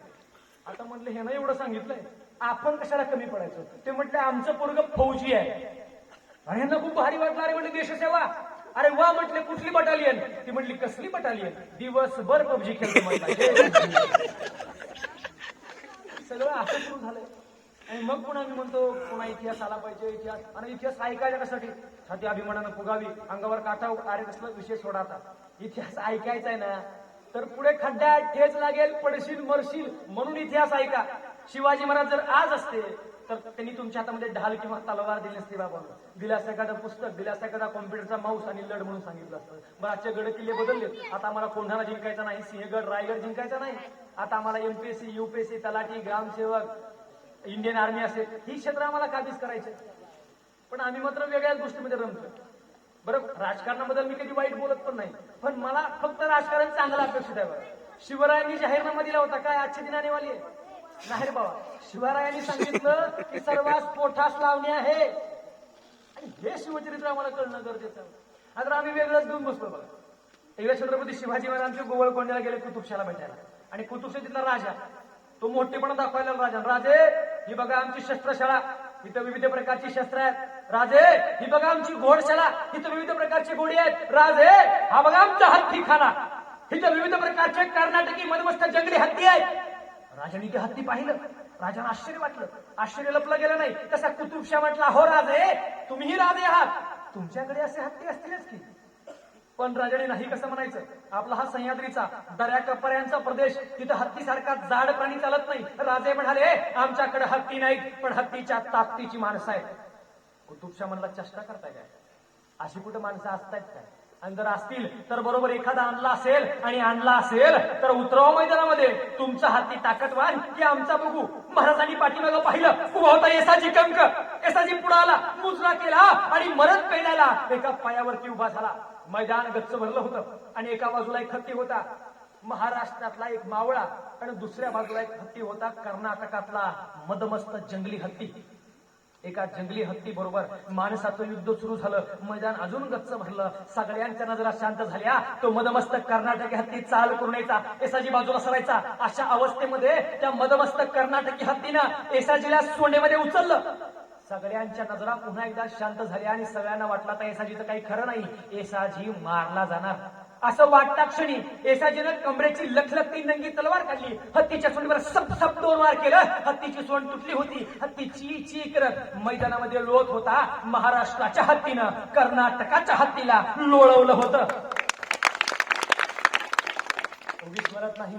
शपथ आम्हाला तळपत्या तलवारीच्या पात्याची, शपथ आम्हाला तळपत्या तलवारीच्या पात्याची, आस नसे आयुष्याची आणि भीती मृत्यूची. अरे वाघालाही शांत करणारी ही जात मावळ्याची, वाघालाही शांत करणारी ही जात मावळ्याची. त्या येसाजी कंकाचा पराक्रम, शौर्य, धाडस बघून कुतुबशाह धावतच मैदानामध्ये गेला. त्यानं गळ्यातला सोन्याचा कंटा काढला आणि येसाई समोर धरला. तसा येसाजी 2 पावलं गपकन महाग सरकला आणि म्हटला, अरे आमचं कौतुक करायला आमचं महाराज खंबीर आहेत. कुणी आयड्या गाड्याची थापई कधीतल्या मावळ्याने आपल्या पाठीवर पडू दिली नाही म्हणून स्वराज्य घडलं. पण राजे माफ करा, आजच्या काळामध्ये कधी कोण कुणाच्या खांद्यावर हात टाकेल आणि कधी दुसऱ्या दिवशी वेगळ्या पक्षात प्रवेश घेईल कधी आमचा मला सांगता येत नाही. आणि अशा अवस्थेमध्ये मला प्रश्न पडतो, निष्ठा काय असतात, स्वाभिमान काय असतो, धर्म काय असतो, हे शिवरायांनी आम्हाला शिकवलं आणि जिवंत ठेवलं आजच्या मावळ्यांनी. तर उगीच उठलं सुटलं कुणी कोणासाठी मरत नसतं. आणि दुसरी महत्वाची गोष्ट म्हणजे राजकारण चांगलं आहे, शिवरायांनी पण केलं. पण आम्ही दुर्दैव येत आहे की आज राजकारणामध्ये तरुणांचा वापर इथं होतो. मला माहित आहे आमच्याकडल्या भागामध्ये राजकारणामध्ये तरुणांचा वापर कडीपत्त्याच्या पानासारखा होतो. म्हणजे माता भगिनी बऱ्याच मोठ्या उपस्थित आहेत. सकाळी ते पोहे करतात, तेल टाकतात, तेलामध्ये जिरी, मोहरी, कांदा, कडीपत्ता टाकतात, पोहे टाकतात, परतवतात, प्लेटमध्ये पोहे घेतात, चमचा असतो, त्या चमच्यानं काय करतात ते कडीपत्ता हिसक्यू, कडीपत्त्याचा पत्ता इथं कट होतो. अशा चमच्यांमुळे अनेक तरुण मला वाटतं बाहेर पडलेले आहेत. तुम्हाला एवढंच सांगायचं की करा, सगळ्या गोष्टी करा. मला खूप भारी वाटलं. मला वाटतं आपल्याच पत्रिकेमध्ये मी कुठतरी एक उल्लेख बघितला होता किंवा सावंत साहेबांनी लिहिलं होतं की तुम्ही कुठल्याही पक्षात असा पण शिवजयंतीला एकत्र बसा. ही सगळ्यात मोठी गोष्ट आहे, सगळ्यात मोठी गोष्ट आहे. नाहीतर एका गावामध्ये मी मध्यंतरी माझं व्याख्यान झालं, मी त्यांना म्हटलं अरे चौकामध्ये 50 पोरं उभा आहेत आणि इथं कसं काय 30-40. ते म्हटले ओढ पुढे सर, ही वेगळ्या पक्षाचा कार्यक्रम आहे, ही वेगळ्या पक्षाचा कार्यक्रम. अरे त्यांची शिवजयंती वेगळी, त्यांची शिवजयंती वेगळी, असं कधी नसतं बरं का. शिवाजी महाराजांचं स्वराज्य एकच आहे का, असं कुठं आहे रायगडची शाखा वेगळी, तिकडे कोल्हापूरची वेगळी, तिकडे आमची इकडे पुण्याकडे, असं कधी आहे का. अरे स्वराज्य एकच आहे, शिवराय एकच आहे, शिवजयंती पण एकच व्हायला पाहिजे, सगळ्यांनी मिळून गेली पाहिजे बरं का. मिळून हा शब्द महत्वाचा आहे. नाहीतर एका गावामध्ये 2-2 शिवजयंत्या, शिवरायांना वरून किती वाईट वाटत असेल. अरे काय चाललंय, मी इथल्या लोकांसाठी एकत्र आणण्यासाठी काय केलं आणि माझ्याच शिवजयंतीचा कार्यक्रम विभक्त होतोय, वाईट वाटण्याची गोष्ट आहे. म्हणून मला वाटतं राजकारण राजकारणाच्या बाजूला, सामाजिक काम किंवा शिवराय ही वेगळ्या बाजूला असणं गरजेचं आहे. कारण शिवरायांनी तेच आम्हाला शिकवलं. आता पुढे बघूया. आजच्या काळामध्ये फक्त शिवजयंती पुरते महाराज आठवू नका. तर आम्हाला सवयच आहे बघा की फक्त फेब्रुवारी, मार्च, एप्रिल हे 2-3 महिने जे असतात त्याच महिन्यामध्ये आम्हाला शिवराय आठवतात, बाकी आम्हाला काही घेणं नसतं. दृष्टांत देऊन सांगतो. मध्यंतरी सगळी वाहनं बंद होती, एसट्यांचा संप, वाहनं बंद, त्यामुळे टांगावाला घोडागाडी जरा जोरात चालली होती. एक माणूस टांगेवाल्याजवळ गेला, म्हटला हे बघा साहेब 100 रुपये घ्या, मला शिवाजीनगरला सोडा. टांगेवाला खुश. अरे म्हटलं 50 त्याची 100 रुपये द्या. त्याला बसा म्हटलं काका. टांगा सुरू झाला, पण चौक आला की घोडा थांबायचा, टांगेवाला खाली उतरायचा, घोड्यासमोर यायचा, नाचायचा, डान्स करायचा, पुन्हा बसायचा, पुन्हा घोडा पळायचा. पुढचा चौक आला की घोडा आपोआप थांबायचा, टांगेवाला खाली उतरायचा, घोड्यासमोर येऊन डान्स करायचा, पुन्हा बसायचा, पुन्हा घोडा पळायचा. पुढचा चौक आला की घोडा आपोआप थांबणार, की खाली उतरणार, त्याच्यापुढे येऊन डान्स करणार, पुन्हा घोडा पळणार. मित्राला काही कळेना. अरे म्हटलं चौक आला की याचा घोडा थांबतोय, ही बिचारा खाली उतरतय, त्याच्या पुढे नाचतोय, पुन्हा घोडं पळतोय. म्हटलं काही कळेना. शिवाजीनगर आलं, त्यानं 100 रुपये काढून दिले, वरनं 10 रुपये चहा प्यायला दिले. फक्त एकच सांगा म्हटलं काका, तुमचा घोडा चौक आला की कसं काय थांबतोय, मग तुम्ही खाली उतरतात, त्याच्या पुढे नाचता काय कळेना म्हटलं. त्यावेळेस ते घोडेवाला काका म्हणाले हे बघा माझा घोडा जरा आजारी होता म्हणून मी शेजाऱ्याचा घोडा आणलाय आणि या शेजाऱ्याचा घोडा वरातीतला घोडा आहे, त्याच्या पुढे नाचल्याशिवाय तो पुढंच जातो. म्हणजे असं होऊ नये फक्त शिवजयंती आली की जय भवानी, जय पुन्हा भीमजयंती आली की जय भीम, महात्मा फुले, जय महात्मा, बाकी विषय संपला. चौकामध्ये पुतळा आणायचा, त्यांच्या गळ्यामध्ये हार घालायचा, पुतळा चौकात, आम्ही घरात, उंबऱ्याच्या आत विचार नाही, परंपरा बाहेरच्या बाहेर. आणि सकाळी विचारलं तर कोण आलतं काय माहित नाही, आलतं कोणतरी बारशीवरना, काहीतरी बोलतो शिवचरित्राविषयी, केलं सांगू. बरं काय बोलले इतकं आठवत नाही, पण बोललं बरं आपलं तेवढं फार, आणि गेलं. विचार घरात गेले नाही. महापुरुषांच्या गळ्यामध्ये घातलेला हार ही सगळ्यात मोठी हार असते बरं, ही हार असते. आणि ज्यावेळी विचार घरामध्ये जाईल ना त्यावेळी परिवर्तन. अरे परिवर्तन म्हणजे काय, शिवरायांनी 350 वर्षापूर्वी काय काय केलं बघा. राजाराम नावाचं पोरग पालथं जन्माला आलं, धर्ममार्ग म्हटले शांती घालावी लागेल, राजे म्हटले नाही. राजाराम यासाठी पालथे निपजले, त्यांना औरंगजेबाचं तख्त पालथं घालायचंय, हा दृष्टिकोन. आम्ही मात्र वेगळ्याच गोष्टीमध्ये रमतो. एकदा छत्रपती शिवाजी महाराज आग्र्याला औरंगजेबाला भेटायला गेले. औरंगजेब क्रूर खतरनाक कपटी मनाचा. त्यानं शिवबांना कैद केलं, गळ्यावर तलवार ठेवली आणि विचारलं, सांग शिवाजी तुला कसं मारू. आम्ही ऍस्ट्रो म्हणलं असतं, हे बघा हे जे काय आहे ते तुमचं घ्या, मला आपलं जिवंत सोडा, जाऊ द्या, लेकरं बाळ घरी वाढ बघतात. पण शिवाजी महाराज त्या औरंगजेबाला म्हणाले, अरे औरंगजेबा, हवेमध्ये मशाल पेटून हवेला कधी जाळता येत नाही. अरे औरंगजेबा, हवेमध्ये मशाल पेटून हवेला कधी जाळता येत नाही. समुद्रामध्ये तलवार चालवून समुद्राला कधी कापता येत नाही. मारायचं असेल तर आत्ताच मार, नाहीतरी मराठ्याची अवलाद तुला चारी मुंड्यात शीत केल्याशिवाय सोडणार नाही. औरंगजेब म्हटलं, पण कैद कोण आहे, तू का मी? ठीक आहे म्हटलं. आता शिवाजी काय ऐकत नाही, बोलून घेतलं शंभूराजांना. वय वर्ष फक्त 9 वर्ष. शंभूराजे दरबारमध्ये आले आणि औरंगजेब म्हटला, शंभूराजे तुम्ही उत्तम कुस्ती खेळता. राजे, आमच्या दरबारात पण काही मल्ल आहेत, काही कुस्तीगीर आहेत, तुम्ही कोणाबरोबर कुस्ती खेळाल? तसे शंभूराजे म्हणाले, गुस्ताखी माफ हो बादशाहजी, पण आम्ही आमच्या लायकीच्या माणसांबरोबर कुस्ती खेळतो आणि आमच्या लायकीचा एकही मल्ल तुमच्या दरबारात मला तरी दिसत नाही. औरंगजेब म्हटला, रे मराठी त्यांच्या लेकरांना खायला तरी काय घालतात? आणि तोच आलमगीर औरंगजेब बादशाह शंभूराजांना कैद करायला महाराष्ट्रावरती चालून आला. शंभूराजांना तो कैद करू शकत नव्हता. स्वतःचा तो किमांश मातीमध्ये फेकून दिला आणि शपथ घातली, जोपर्यंत मी शंभूराजांना कैद करत नाही तोपर्यंत हा किमांश घालणार नाही. अहो, सत्तेसाठी त्या औरंग्यानं इमान ऐकलं होतं. सत्तेसाठी त्या औरंग्यानं इमान ऐकलं होतं, म्हणून तर दिल्लीचं तख्त आमच्या शंभूराजांपुढे झुकलं होतं. म्हणून तर दिल्लीचं तख्त आमच्या शंभूराजांपुढे झुकलं होतं. हे शंभूराजांचा पराक्रमी इतिहास. खरं तर संभाजीराजांचा इतिहास स्वतंत्रपणे बोलण्याचा विषय आहे, पण आजच्या व्याख्यानाच्या शेवटी त्यांचा फक्त मृत्यू मी शेवटी सांगेन. अहो, साधी गोष्ट आहे. मला कधी कधी न राहून प्रश्न पडतो की माझ्या आमदारकीनंतर, माझ्या मंत्रीपदानंतर किंवा माझ्या पदानंतर माझं पोरगं आमदार, खासदार आणि मंत्री झालं पाहिजे, यासाठी झटणारे आमदार मंत्री कुठं? आणि स्वराज्यासाठी, देशासाठी, रयतेसाठी, मातीसाठी स्वतःच्या पोटचं पोरगं मोगली मुलखात ओलीस ठेवणारे छत्रपती शिवराय कुठं? अरे हा शिवरायांचा आदर्श घ्या, नाहीतर फक्त स्वतःचीच खळगी कुठपर्यंत भरायची आणि स्वतःच्याच पेट्या कुठपर्यंत वाढवायचा आणि स्वतःचाच बॅलन्स कुठपर्यंत वाढवायचा, हा मोठा प्रश्न आहे. शिवरायांचा आजचा बँकेचा बॅलन्स किती आहे मला माहित नाही, पण शिवरायांचा आजचा माणुसकीचा बॅलन्स जोपर्यंत चंद्र आणि सूर्य असतील ना तोपर्यंत जिवंत राहील. आणि आम्ही 1 कोटी 2 कोटी, अरे हा टिकणार नाही.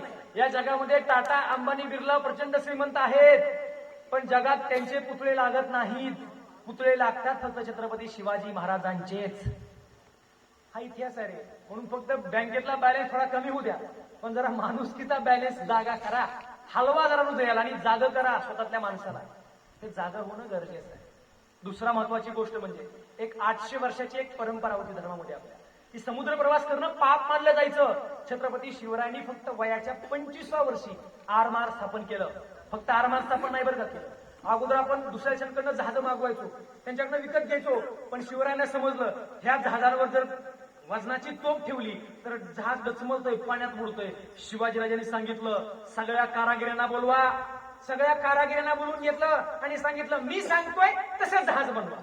आणि शिवरायांनी मार्गदर्शन केलं आणि शिवरायांच्या संकल्पनेतलं पहिलं जहाज तयार झालं. ते जहाज समुद्रामध्ये गेलं, त्यावर किती जरी वजनाची तोफ ठेवली तर ते जहाज डचमळत नव्हतं. इंग्रजांना कळालं की छत्रपती शिवरायांनी असं जहाज निर्माण केलंय. त्यांनी शिवरायांना एक पत्र लिहिलं आणि पत्रात सांगितलं, तुम्ही तयार केलेलं जहाज आम्हाला विकत देता का? आणि आम्ही स्वदेशी जपली पाहिजे, स्वदेशी वापरली पाहिजे. आणि आमच्याच लेकरांना खेळणी असतात, made in China, made in Japan, खेळणी सुद्धा मेड इन चायना. पण गप्पा काय मारतो आम्ही, स्वदेशी जगली पाहिजे. शिवरायांचं प्रोटेक्शन ऑफ पॉलिसी काय होतं बघा. छत्रपती शिवरायांच्या काळामध्ये आपल्या इथल्या कोकणातला मिठाचा उद्योग भरभराटीच लागला होता. पण बारदेशमधनं मीठ यायला लागलं, गोव्यामधनं मीठ यायला लागलं. इथल्या रयतेला ते मीठ स्वस्त पडायला लागलं. परिणामी इथली रयत बारदेशचं मीठ घ्यायला लागली आणि कोकणातला मिठाचा उद्योग बसला. शिवरायांना कळालं कोकणातला उद्योग बंद पडतो. ते म्हटलं का? त्यांना कळलं असं परदेशी आलेत आणि त्यांचं मीठ विकतात. शिवरायांनी सांगितलं, आज्ञापत्रामध्ये सांगितलं, बारदेशवरनं येणाऱ्या मिठावर जबरी जकात लादा. आणि जबरी जकात लादली गेली आणि परिणामी ते मीठ पुन्हा महाग पडायला लागलं. पुन्हा इथली रयत इथलंच मीठ घ्यायला लागली, इथलंच खायला लागली. शिवरायांनी पॉलिसी ऑफ प्रोटेक्शन नावाचा सिद्धांत 350 वर्षापूर्वी राबवला होता आणि आम्ही आज गप्पा मारतो. दुसऱ्या गप्पा काय मारतो आम्ही? मराठी जगली पाहिजे, मराठी वाचली पाहिजे. छत्रपती शिवाजी महाराजांच्या काळामध्ये पत्रव्यवहारामध्ये फारसी भाषा प्रचंड वाढली होती, मराठी मृत्युमुखी पडायला लागली होती. शिवरायांना कळालं, शिवरायांनी काय आंदोलन केली नाहीत, मराठी जगली पाहिजे, मराठी मुलांना रोजगार मिळाला पाहिजे. शिवरायांनी आंदोलन केली नाहीत. शिवरायांनी रघुनाथ पंडितांना बोलवून घेतलं आणि सांगितलं, रघुनाथ पंडितजी मराठी राज्य व्यवहार कोशाची निर्मिती करा. धर्म सुधारायला परधर्मात गेलेल्यांना प्रायश्चित्त देऊन पुन्हा धर्मात घेतलं. पंचांग सुधारायला कर्णकौस्तुभ नावाचा ग्रंथ लिहून घेतला. कुठलं पण कार्य घ्या, कुठलं पण क्षेत्र घ्या, शिवरायांचं तिथं कार्य आम्हाला पाहायला मिळतं. नेतोजी पालकर कुली खान झाले, दाढी वाढवली. शिवरायांकडे बघितलं आणि धसा धसा रुजले, म्हणते राजे वेश बदललाय पण मन मात्र बदललं नाही. राजे नाव बदललंय पण निष्ठा मात्र बदलली नाही. राजे धर्मात घ्या. धर्म मार्तंड म्हणले नाही राजे, धर्मात घेता येणार नाही, धर्म वाटेल तसा कणाडला जाणता राजा. अरे जो धर्म माणसांना माणसात घेतो तो खरा धर्म, जो धर्म माणसांना माणसापासून तोडतो तो अधर्म. नेताजीला धर्मात घेतलं, धर्म मोठा केला शिवरायांनी, धर्म जागवला शिवरायांनी, धर्म घडवला शिवरायांनी. आज आम्ही जे करतो ना ते वेगळं आहे. शिवरायांचा धर्म स्वराज्य धर्म होता, तो त्यांनी जागवला, घडवला.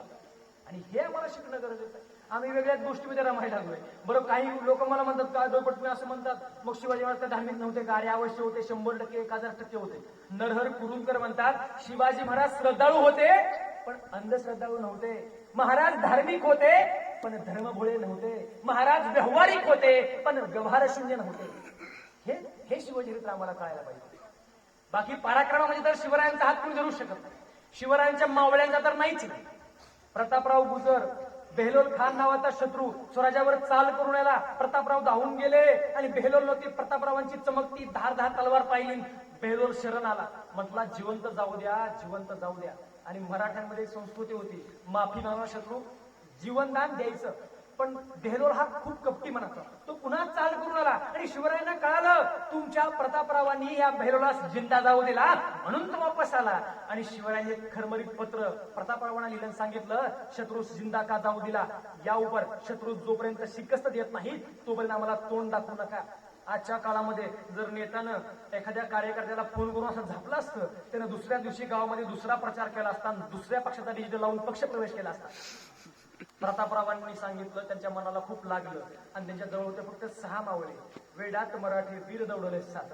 हे 7 मराठे बेहलोलच्या छावणीत घुसले. अंधार होता, बेहलोलनं बघितलं अरे किती आहेत, इतकी धावपळ सुरू आहे, इतकी मारामारी सुरू आहे, इतक्या लखलखाट सुरू आहे, किती आहेत मराठे? हुजूर 7 मराठे आहेत. अरे फक्त 7 मराठे आहेत, 700 काय करताय? हुजूर बाहेरून बघा. ते 7 मराठीचे त्यांचा पराक्रम बघून बेहलोल घाबरला. त्यानं हत्तीवरून एका तिरंदाजाला बाहेर बोलून घेतलं आणि सांगितलं बेहलोल पर. बेहलोल वरडला, तो म्हटला प्रतापराव पर निशाणा रख. तसा तो तिरंदाज म्हटला अरे इन 7 में से प्रतापराव कोण आहे? हे 7ही तितकेच लढतायत. ते 7ही मराठे मातीसाठी मृत्युमुखी पडले. वेडात मराठे वीर दौडले 7. छातीवर तुटली पटबंधाची गाठ. मराठे मेले. पराक्रम इथं संपतो, इतिहास संपत नसतो. इतिहास पुढे घडलाय आणि तो मात्र आम्हाला कधी कळला नाही, कारण ढाल आणि तलवार आम्हाला प्रिय. पुढचा इतिहास महत्वाचा आहे. छत्रपती शिवराय प्रतापरावांच्या घरी गेले.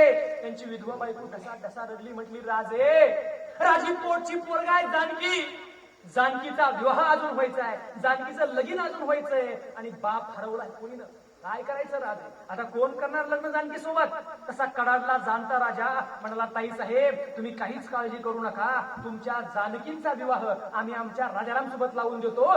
जगाच्या इतिहासातली पहिली घटना आहे, सुभेदारीच्या मुलीचा विवाह राजाच्या मुलासोबत झालाय. आज जर तुम्हाला मी म्हटलं अमुक अमुक आमदार आहेत, आमदारांना म्हणावं एखाद्या शेतकऱ्याच्या मुलीसोबत लग्न कर, जमल का? शिवचरित्र फक्त ऐकायला गोड वाटतं, जगायला नाही. हे शिवचरित्र आम्ही जगलं पाहिजे बाबांना. नाहीतर आम्हाला सांगितलं सुरतेवर हल्ला केला, पण त्या सुरतेवर देखील निष्ठा संस्कार टिकवून ठेवली. तिथं मोहनलाल पारेख नावाचा एक व्यापारी राहायचा. मोहनलाल पारेख खूप दानधर्म करायचा, गरिबांना मदत करायचा. तो मृत्युमुखी पडला होता. त्याचा प्रचंड मोठा वाडा होता. वाड्याच्या कडेने सगळे मराठी सैनिक होते. आणि आतमधल्या त्या मायमालीला वाटलं की आता हे आपल्याला लुटणार, हे मराठी येणार, लुटून जाण्याचा दरवाजा रागारांमध्ये उघडला आणि ते म्हटली, या मारा एकदाशी, लुटा मला. कसा एक मावळा धावत गेला, म्हटला, माफ करा ताई साहेब, लुटायला आम्हाला परवानगी नाही. आमच्या राजाला समजलं होतं की मोहनलाल पारेख गोरगरिबांना कष्ट करतात. आमचा राजा म्हणाला, त्या मोहनलाल पारेखच्या वाड्याला नुसती भिंत, नुसती माती जरी ढासळली ना तर खबरदार, आम्ही इथं तुम्हाला लुटायला नाही, आम्ही तुमच्या संरक्षणासाठी या ठिकाणी आलोय. कुठं? सुरत आहे. कुठे संस्कार जपला? नाहीतर उंबरा पलटला, उंबरा सोडला, गावची विष सोडली की आम्ही आमचे संस्कार उधळतो. बरोबर ना? आणि म्हणून तुम्हाला सांगायचं, छत्रपती शिवरायांनी संस्कार, निष्ठा, धर्म, स्वाभिमान कधी सोडला नाही बाबा. ह्या गोष्टी आम्हाला जमणं गरजेचं आहे. नाहीतर आम्ही जय भवानी जय शिवाजी म्हणतो आणि माता मातीशी अप्रमाणिक राहतो. मध्यंतरी मी सिंधुताई सपकाळनं भेटलो. आज माई आपल्यात माईंना मी म्हणालो, माई मी महाराष्ट्रावर व्याख्यानं करत फिरतो, तुम्ही असा एक विचार मला द्या, तो विचार मी महाराष्ट्राला नेऊन सांगेन. माईंना खूप भारी वाटलं. अरे माई म्हटलं, तरुण पोरग आहे, इतकं छान बोलतो बाळा, म्हटलं ये बस. आम्ही दोघेही बसलो. माईंनी चहा सांगितला, गप्पा मारल्या, आम्ही चहाही पिलो, गप्पा झाल्या. आम्ही दोघेही उठून उभा राहिलो. माझ्या ब्रँडेड जीन्सला थोडी माती लागली होती, ती मातीनी झटकली. तशी माईंनी माझ्या पाठीवर थाप टाकली, सांगितलं, बाळा तू इथली मातीच घेऊन जाऊ शकत नाही, माझा विचार काय घेऊन जाणार आहे. मुळात आज आमच्या मुलांना मातीविषयी ऍलर्जी झाली आणि माझा बाप शेतकरी आहे ही सांगायची लाज आमच्या पोरांना वाटायला लागली. आणि मग हीच आमची पोरं म्हणतात, सचिन तेंडुलकरनं 18,000 धावा काढल्या. अरे सचिन तेंडुलकरनं 18,000 धावा काढल्या, सरकारनं त्याला भारतरत्न पुरस्कार देऊन गौरवलं. तुझा बाप या बांधाची त्या बांधाला दररोज हजारो धावा काढतो. त्या धावा कधीतल्या व्यवस्थेने मोजल्या नाहीत आणि तुझ्या बापाच्या केलेल्या त्या मालाला हमी भाव मात्र मिळत नाही. हे दुर्दैव आहे. मध्यंतरी मित्रांनो, यवतमाळला माझं व्याख्यान झालं आणि यवतमाळमध्ये व्याख्यान झाल्यानंतर पत्रकार बांधव मला म्हणाले, डोईफोडे सर, शेजारी एका शेतकऱ्याने आत्महत्या केल्या आहे, नजारा बघून या. नजारा बघण्यासारखा नव्हता, पण तरी पण धाडस केला, मी बघायला गेलो. शेतकऱ्याचं प्रेत झाडाला लटकत होतं आणि शेतकऱ्याचं पोरग मंदिरात जाऊन नारळ फोडत. पत्रकार म्हटले, अरे हरामखोरा, बाप मेलाय, मडा अजून खाली उतरवायचंय आणि तू नारळ फोडतोय. पोरग ढसा ढसा रडलं. म्हटलं, साहेब मी नारळ यासाठी फोडतोय की माझ्या बापाचा पुढचा जन्म शेतकऱ्याच्या पोटी नाही तर गायीच्या पोटी दे म्हणावं, कारण इथं गायीला जगायला कायदा आहे पण शेतकरी जगायला एकही कायदा नाही. मला मान्य आहे, गाय गोमाता आहे, जगलीच पाहिजे, पण गायही जगवा आणि माझी मायही जगवा साहेब, हे आम्हाला कळणं गरजेचं आहे. आणि म्हणून शिवरायांच्या काळामध्ये शेतकऱ्यांचा एक जाहीरनामा होता की शेतकऱ्याच्या भाजीच्या देठालाही हात लावू नका. आज देठच सोडा, अख्खा मालच कशात आहे, देठ तर सोडा. आणि म्हणून छत्रपती शिवरायांच्या काळामध्ये एक 5-7 वर्षाचं पोरग शेतकऱ्याचं बांधावर उभा राहिलंय, हातामध्ये काठी आहे, समोरून 4-5 घोडेस्वार आले. त्या घोडेस्वारांना पाहून ते पोरग हातामध्ये काठी नाचवत म्हणालं, खबरदार जर टाच मारून जाल पुढे, चिंधड्या उडवीन राई एवढ्या. घोडेस्वार म्हटले, पण आमची चूक काय, आम्ही काय गुन्हा केलाय. तसं ते पोरग म्हटलं, हे शिवरायांचं स्वराज्य आहे, अगोदर तुम्ही तुमची ओळख सांगा, मग तुम्हाला जाऊ देईन. तसा समोरचा घोडेस्वार म्हणाला, मी छत्रपती शिवाजी महाराज आहे. त्या पोरानं छत्रपती शिवरायांना कधी आयुष्यात बघितलंही नव्हतं, तरी ते पोरग म्हणायचं, खबरदार जर टाच मारून जाल पुढे, चिंधड्या उडवीन राई एवढ्या. कारण त्या पोराला माहिती होतं, शिवाजीराजे जे करतायत ना ते आपल्याच साठी करतायत. आणि जिजाऊ मासाहेबांना माहिती होतं, माझं फक्त पोरगच राजा होणार नाही तर इथली सगळी रयत राजा होणार आहे. आणि तो सोन्याचा दिवस उजाडला. 6 जून 1674 सभासदानं बकरेमध्ये नोंद करून ठेवली आहे, या जगी या पृथ्वीवर म्लेंच बादशाह मराठा पातशाह एवढा छत्रपती झाला. ही गोष्ट काही सामान्य झाली नाही. राजे छत्रपती झाले, सिंहासनाधीश्वर झाले. आणि बोलून घेतलं मदारी मेहतरला, बोल मदारी, तुला काय पाहिजे. मदारी म्हटलं, राज, तुम्ही ज्या सिंहासनावर बसता त्या सिंहासनावर 2 वेळचं फडकं मारायची संधी आम्हाला द्या. काय मागितलं मागून. पुन्हा बोलून घेतलं हिरोजी इंदालकरांना आणि विचारलं, हिरोजी तुम्ही रायगड बांधलाय, बोला तुम्हाला काय पाहिजे. हिरोजी म्हणले असते, राजाचा जिल्हा परिषद येणार आहे, उमेदवारी द्या, पंचायत समिती येणार आहे, त्याची तरी द्या, एखादं कोटेशन काढा, एखादं आमच्या नावाने टेंडर काढा राजे. पण तो हिरोजी होता. तो हिरोजी म्हटले, राजे आम्ही रायगड बांधलाय, तिथं आम्ही रायरेश्वरचं मंदिर बांधलंय, त्या रायरेश्वरच्या मंदिराच्या दगडाच्या पायरीवर आमचं नाव कोरायची अनुमती आम्हाला द्या. राजे म्हटले रे मागून मागून काय मागतोय, दगडावर नाव कोरायची अनुमती, चल दिली म्हटले पण का. तसा हिरोजी म्हटला राजे ज्या ज्या वेळेस तुम्ही रायगडी मुक्कामी असाल त्या त्या वेळेस तुम्ही रायरेश्वराच्या पाया पडायला याल राजे, आणि ज्या ज्या वेळेस तुम्ही रायरेश्वराच्या पाया पडायला याल ना राजे त्यावेळेस तुमच्या पायाची धूळ त्या दगडाच्या पायरीवर पडेल आणि माझ्या नावावर अभिषेक घालत जाईल. तुम्ही आजही रायगडात जा, तिथं लिहिलंय सेवेच्या ठाई तत्पर हिरोजी इंदलकर. ही सेवा, ही निष्ठा, हा धर्म, हा स्वाभिमान जिवंत ठेवला तो मावळ्यांनी. आणि आज आम्ही गड किल्ले बघतो का, आमच्याच पायथ्याशी, आमच्याच इथं रायगड आहे. किती जणांनी रोप येऊन गेले, किती जण चढून गेले. मला कौतुक यासाठी आहे की तुम्हाला तर किती अभिमान असला पाहिजे, किती प्रचंड. आम्हाला तर आम्ही तिकडे आहेत, आमच्याकडे किल्ले नाहीत, पण मावळे मात्र विशेष. इथं किल्ले पण आहेत, मावळे पण आहेत, फक्त स्वतःतला स्वतःचा मावळा जागा करा. आणि तो जागा झालेला आहे आणि होणार आहे तिथे.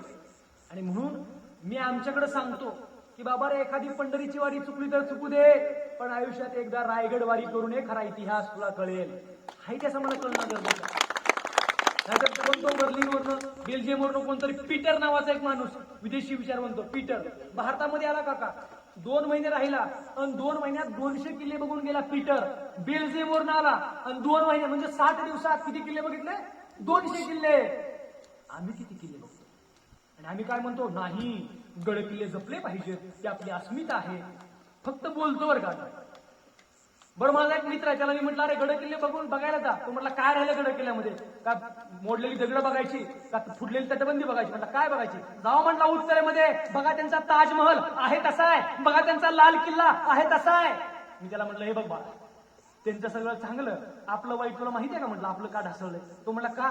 मी त्याला सांगितलं ज्यावेळेस उत्तरेमध्ये आक्रमण व्हायची, ज्यावेळेस उत्तरेमध्ये लढाया व्हायच्या, त्यावेळेस त्यांनी भिंती वाचवायला माना झुकवल्या, पण ज्या ज्या वेळेस माझ्या महाराष्ट्रावर आक्रमण झालं त्यावेळेस आम्ही भिंती वाचवायला माना नाही झुकवल्या, तर छात्या फाकवल्या, म्हणून आमचं ढासळलंय. तटबंदी पडली आहे, पुरुष पडलाय, पण मातीचं संरक्षण कसं करायचं असतं हे सांगण्यासाठी ढासळलंय.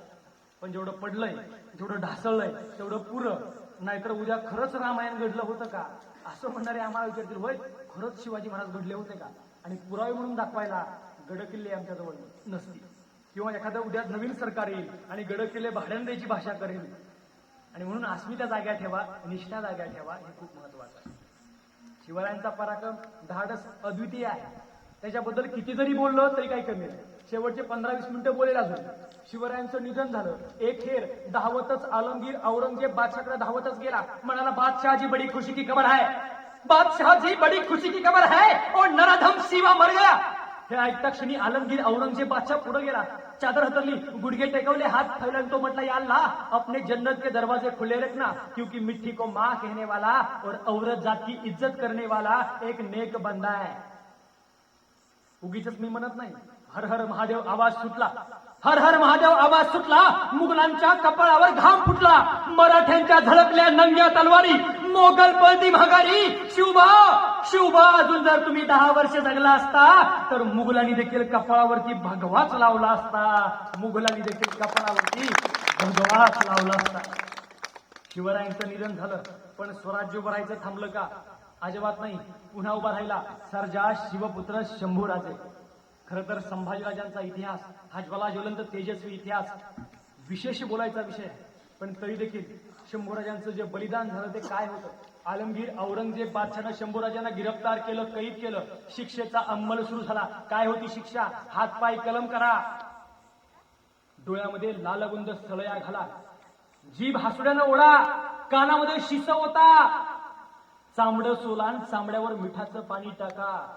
जीव कळवून गेला असेल आणि शेवटच्या क्षणी शंभूराजांनी स्मरण केलं त्या शिवप्रभूंचं, शंभूराजांनी स्मरण केलं शिवप्रभूंचं, आणि साक्षात शिवबा समोर उभे राहिले आणि कडाडला छावा आबासाहेब, आबासाहेब म्हणून हाक मारायला जीभही नाही उरली. आबासाहेब आता आबासाहेब, ज्या निष्ठेनं तुमचा हात पकडला आग्र्याच्या भेटीवरी, त्याच निष्ठेनं आज तुम्ही आमचा हात पकडाल का आबासाहेब. पण ते हातही उरले नाही तो आता आमच्या जवळ. आबासाहेब, ज्या डोळ्याने तुम्हाला पाहिलं ते डोळेही उरले नाही तू आता आबासाहेब. आणि हेच वर्णन आलमगीर औरंगजेब बादशाहने करून ठेवलंय. आलमगीर औरंगजेब बादशाह म्हणतो हमने हाथ काट दिए शंभू के, हमने हाथ काट दिए उसके, मगर नहीं फैलाए उसने हाथ हमारे सामने. हमने पांव काट दिए उसके मगर नहीं टेके उसने घुटने हमारे सामने। हमने जुबान काट दी उसकी मगर नहीं मांगे उसने दो पैर रैम के हमारे सामने। हमने आंखें निकाल दी उसकी मगर नहीं झुकी उसकी आंखें हमारे सामने। हमने गर्दन काट दी उसकी मगर नहीं झुकी उसकी गर्दन हमारे सामने। सचमुच छावा था छावा शेर का छावा, सचमुच छावा था छावा शेर का छावा। अरे जिजाऊनी जन्म दिला शिवबासारख्या भागाला, जिजाऊनी जन्म दिला शिवबासारख्या भागाला, शिवबानी जन्म दिला संभाजी सारख्या छाब्याला। ज्यानं सहन केलं डोळा फोडणाऱ्या सळईला, पण जिवंत ठेवलाय भगव्या वादळाला, जिवंत ठेवलाय भगव्या वादळाला। शंभूराजांचं निधन झालं पण स्वराज्य उभं राहायचं थांबलं का? अजिबात नाही, पुन्हा उभा राहिला संताजी धनाजी सारखा एक एक माळा। तो आलमगीर औरंगजेब बादशाह विंचवाला खूप घाबरायचा, विंचवाला म्हणून दररोज तो पलंगावर झोपायचा। पण ज्या दिवशी त्याला समजलं संताजी धनाजी आले होते आणि आपल्या छावणीवरचा कळसच घेऊन गेले होते, त्या दिवसापासून आलमगीर औरंगजेब बादशाह पलंगावर झोपायचा बंद झाला। कारण त्याला स्वप्न पडायचं कधी मराठे येतील, पलंगासहित उचलतील, कुठं घेऊन जातील सांगता येत नाही। आणि तोच आलमगीर औरंगजेब बादशाह मनामध्ये त्याच्या विचारायचा, या अल्लाह या अल्लाह आज तक मुझे किसी का डर नहीं लगा, या अल्लाह आज तक मुझे किसी का डर नहीं लगा, लेकिन अब हमें दो चीजों से डर लगता है, एक है दक्कन की बारिश और दूसरे ये मर्द मराठे, पता नहीं चलता कब आएंगे और बरस पड़ेंगे। या अल्लाह या खुदा या रहमतगार होंगे कामयाब कभी या पहुंचना पडेगा खाली हात दिल्ली। पण दिल्लीला जायचं औरंगजेबाच्या नशिबात नव्हतं, त्याची कबर इथंच खोदली गेली, हा इतिहास आहे। आणि म्हणून औरंगजेबही संपला पण शिवचरित्र जोपर्यंत चंद्र सूर्य तारे असतील तोपर्यंत शिवचरित्र जिवंत राहील। अरे तुडुंब भरले नदी नाले सरसागराशी येईल काय? तुडुंब भरले नदी नाले सरसागराशी येईल काय? होऊन गेले कित्येक राजे सर आमच्या शिवबाईंशी येईल काय? सर आमच्या शिवबाईंशी येईल काय? आजच्या या पवित्र दिवशी शिवजयंतीच्या दिवशी तुम्हाला एकच विनंती करतो, शिवरायांचं तुम्ही शिवचरित्र शिका न शिका त्यांच्याकडनं काय शिका मला माहिती आहे, फक्त एक गुण आजच्या दिवशी शिका, शिवचरित्र शिकायचं असेल तर आयुष्यभर निर्व्यसनी राहा, कुठल्याही प्रकारचं व्यसन करू नका। कारण शिवरायांना सुपारीच्या तुकड्याचंही व्यसन नव्हतं। मी माझ्या मित्रांना सांगतो व्यसन करू नको, ती म्हणतात हे बघा डोळे सर टेन्शन आलं तर मी पितो, टेन्शन आलं तर कधी मध्ये पितो। मी त्यांना सांगतो आहे छत्रपती शिवरायांसमोर आलमगीराचा कोण बंदा अफजल खान नावाचं तो भलं मोठं संकट उभा होतं। शिवरायांनी संकट पाहून काय करतात, शिवरायांनी संकट फाडलं म्हणलं तुम्ही पुढेच फाडा।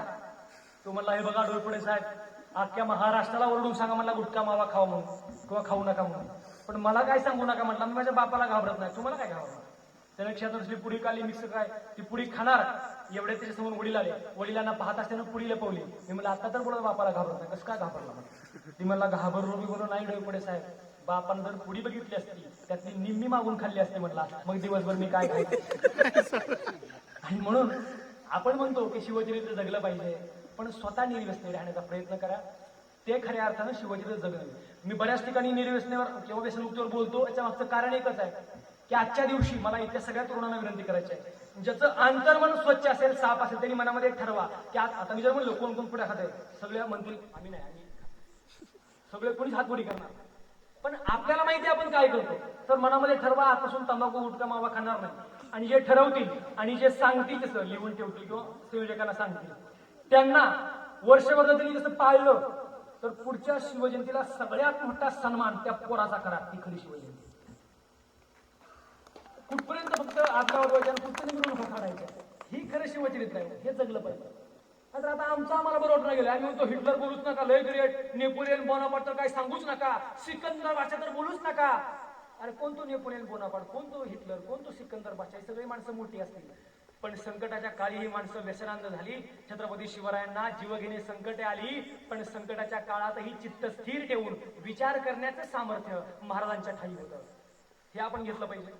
पण मी सांगितलं आम्हाला आमचं कधी बरं वाटत नाही, दृष्टांत देऊन सांगतो। इथल्या माता भगिनी म्हणाल्या उरका लवकर स्वयंपाक करायचा, जाऊन जेवायचंय।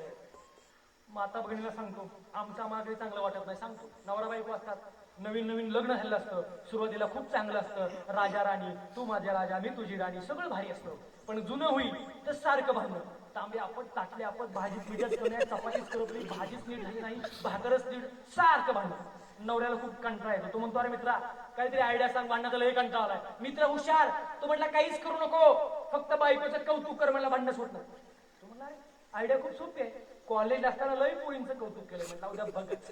नुकतीच बायकोची आंघोळ झाली. तो बायकोला म्हणाला, राणी आज तो डिक्टो ऐश्वर्या राय दिसायला लागले. बायकोला बरं वाटलं. म्हटले अरे ह्यानं 2-3 महिन्यापासून साधा एक शब्द बाहेर काढला नाही, आज इतकं कौतुक. किचन मध्ये गेली, गरमागरम तुपातला शिरा केला. नवऱ्याला वास बाहेर आला. तो म्हटला चहा कर म्हणायचो, पण 2 तासानं चहा करायची. आज न सांगता गरमागरम तुपातला शिरा. यस म्हटलं, आयडिया सक्सेस व्हायला लागले. दिवसभर बायकोचं तोंड भरून कौतुक केलं, एवढं कौतुक केलं की तोंडाला फेस आला, एवढं कौतुक. रात्र झाली, दोघंही नवरा बायको जेवायला बसली. नवऱ्यानं पहिलाच घास तोंडात टाकला. म्हटला राणी हॉटेल ताज मध्ये जेवलो, पण इतकी भाजी कधीच चांगली नाही, इतकी भाजी गोड झाली. बायकोला राग आला. किचन मध्ये गेली, रिकामी कढई आणली, नवऱ्यासमोर आदळली. म्हणली मेल्या मोठ्या, आज शिवजयंतीचा कार्यक्रम होता, मी काय भाजी केली नव्हती, आज शेजारणीची भाजी आणली आणि तीच तुला कशी काय गोड लागली. आम्हाला शेजाऱ्यांचं खूप बरं वाटतं. बरं शेजाऱ्यांचं कौतुक असा हो, पण कुठपर्यंत.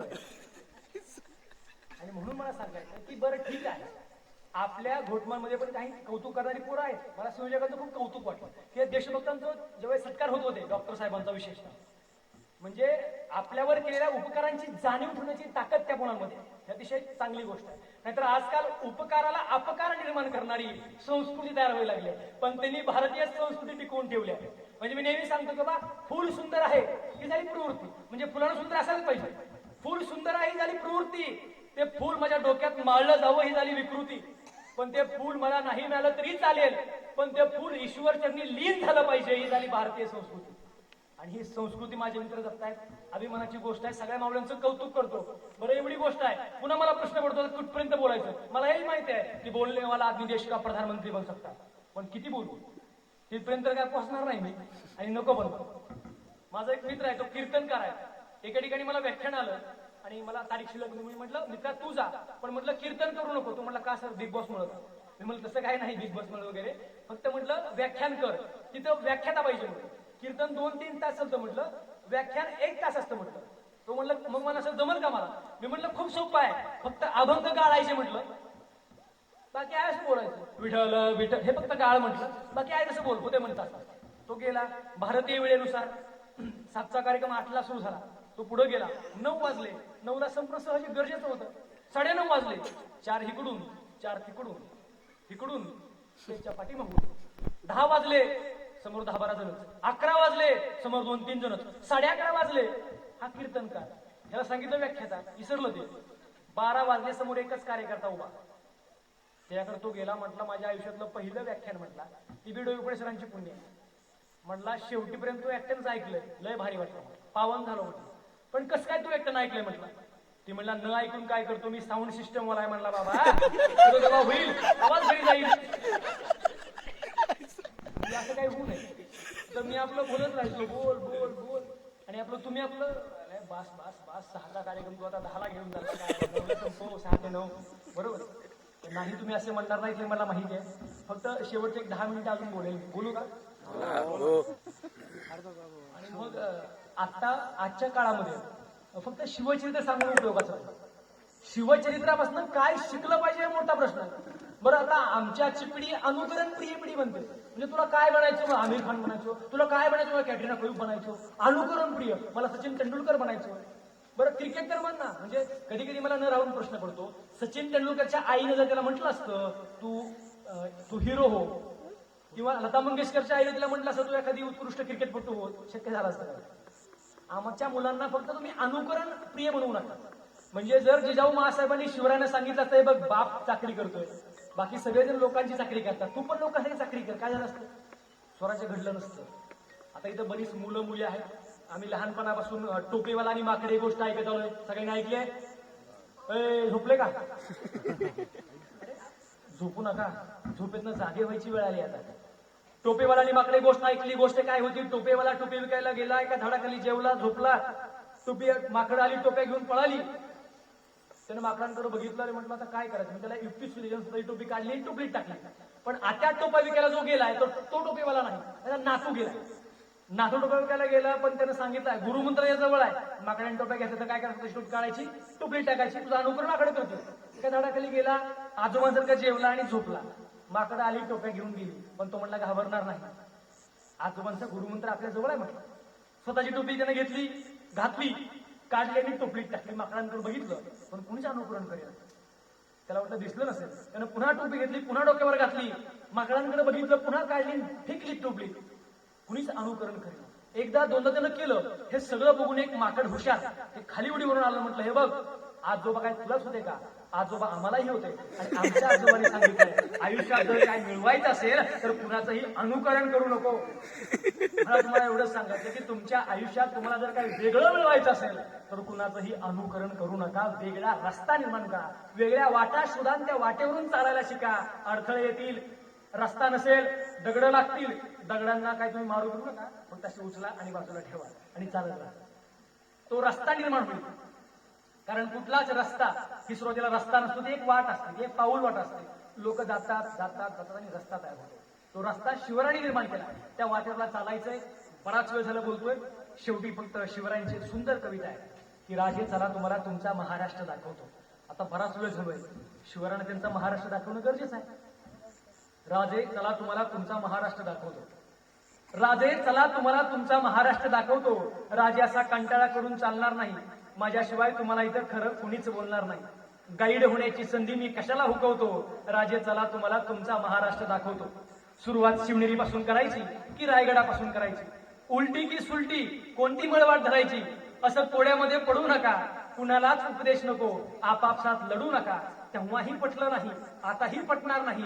मरतील पण सवयीपासून मागं कुणीच हटणार नाही. म्हातारीच्या मरणानं काळ बघा कसा सोकावतो. राजे चला तुम्हाला तुमचा महाराष्ट्र दाखवतो. राजे ते बघा नवे देशमुख, ते बघा नवे देशपांडे वतनासाठी टपलेले आहेत. त्यांच्या आतली काळी माणसं खादीमध्ये लपलेली आहेत. पराक्रमाला तोड नाही, कर्तृत्वाला जोड नाही. महाराष्ट्राच्या भल्याची स्वार्थापुढे ओढ नाही. म्हणून सह्याद्री आपला माता झुकवतो आणि राजे चला तुम्हाला तुमचा महाराष्ट्र दाखवतो. राजे तानाजी, बाजी, मुरारबाजी आता इथं भेटण्याची आशा नाही.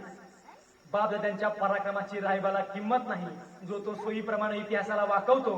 राजे चला तुम्हाला तुमचा महाराष्ट्र दाखवतो. राजे शेतकऱ्यांची अवस्था अशी, राजे शेतकऱ्यांची अवस्था अशी जसा वेड्यामध्ये पन्हाळा आहे. 12 महिने 13 त्रिकाळ त्यांच्या आयुष्यात उन्हाळा आहे.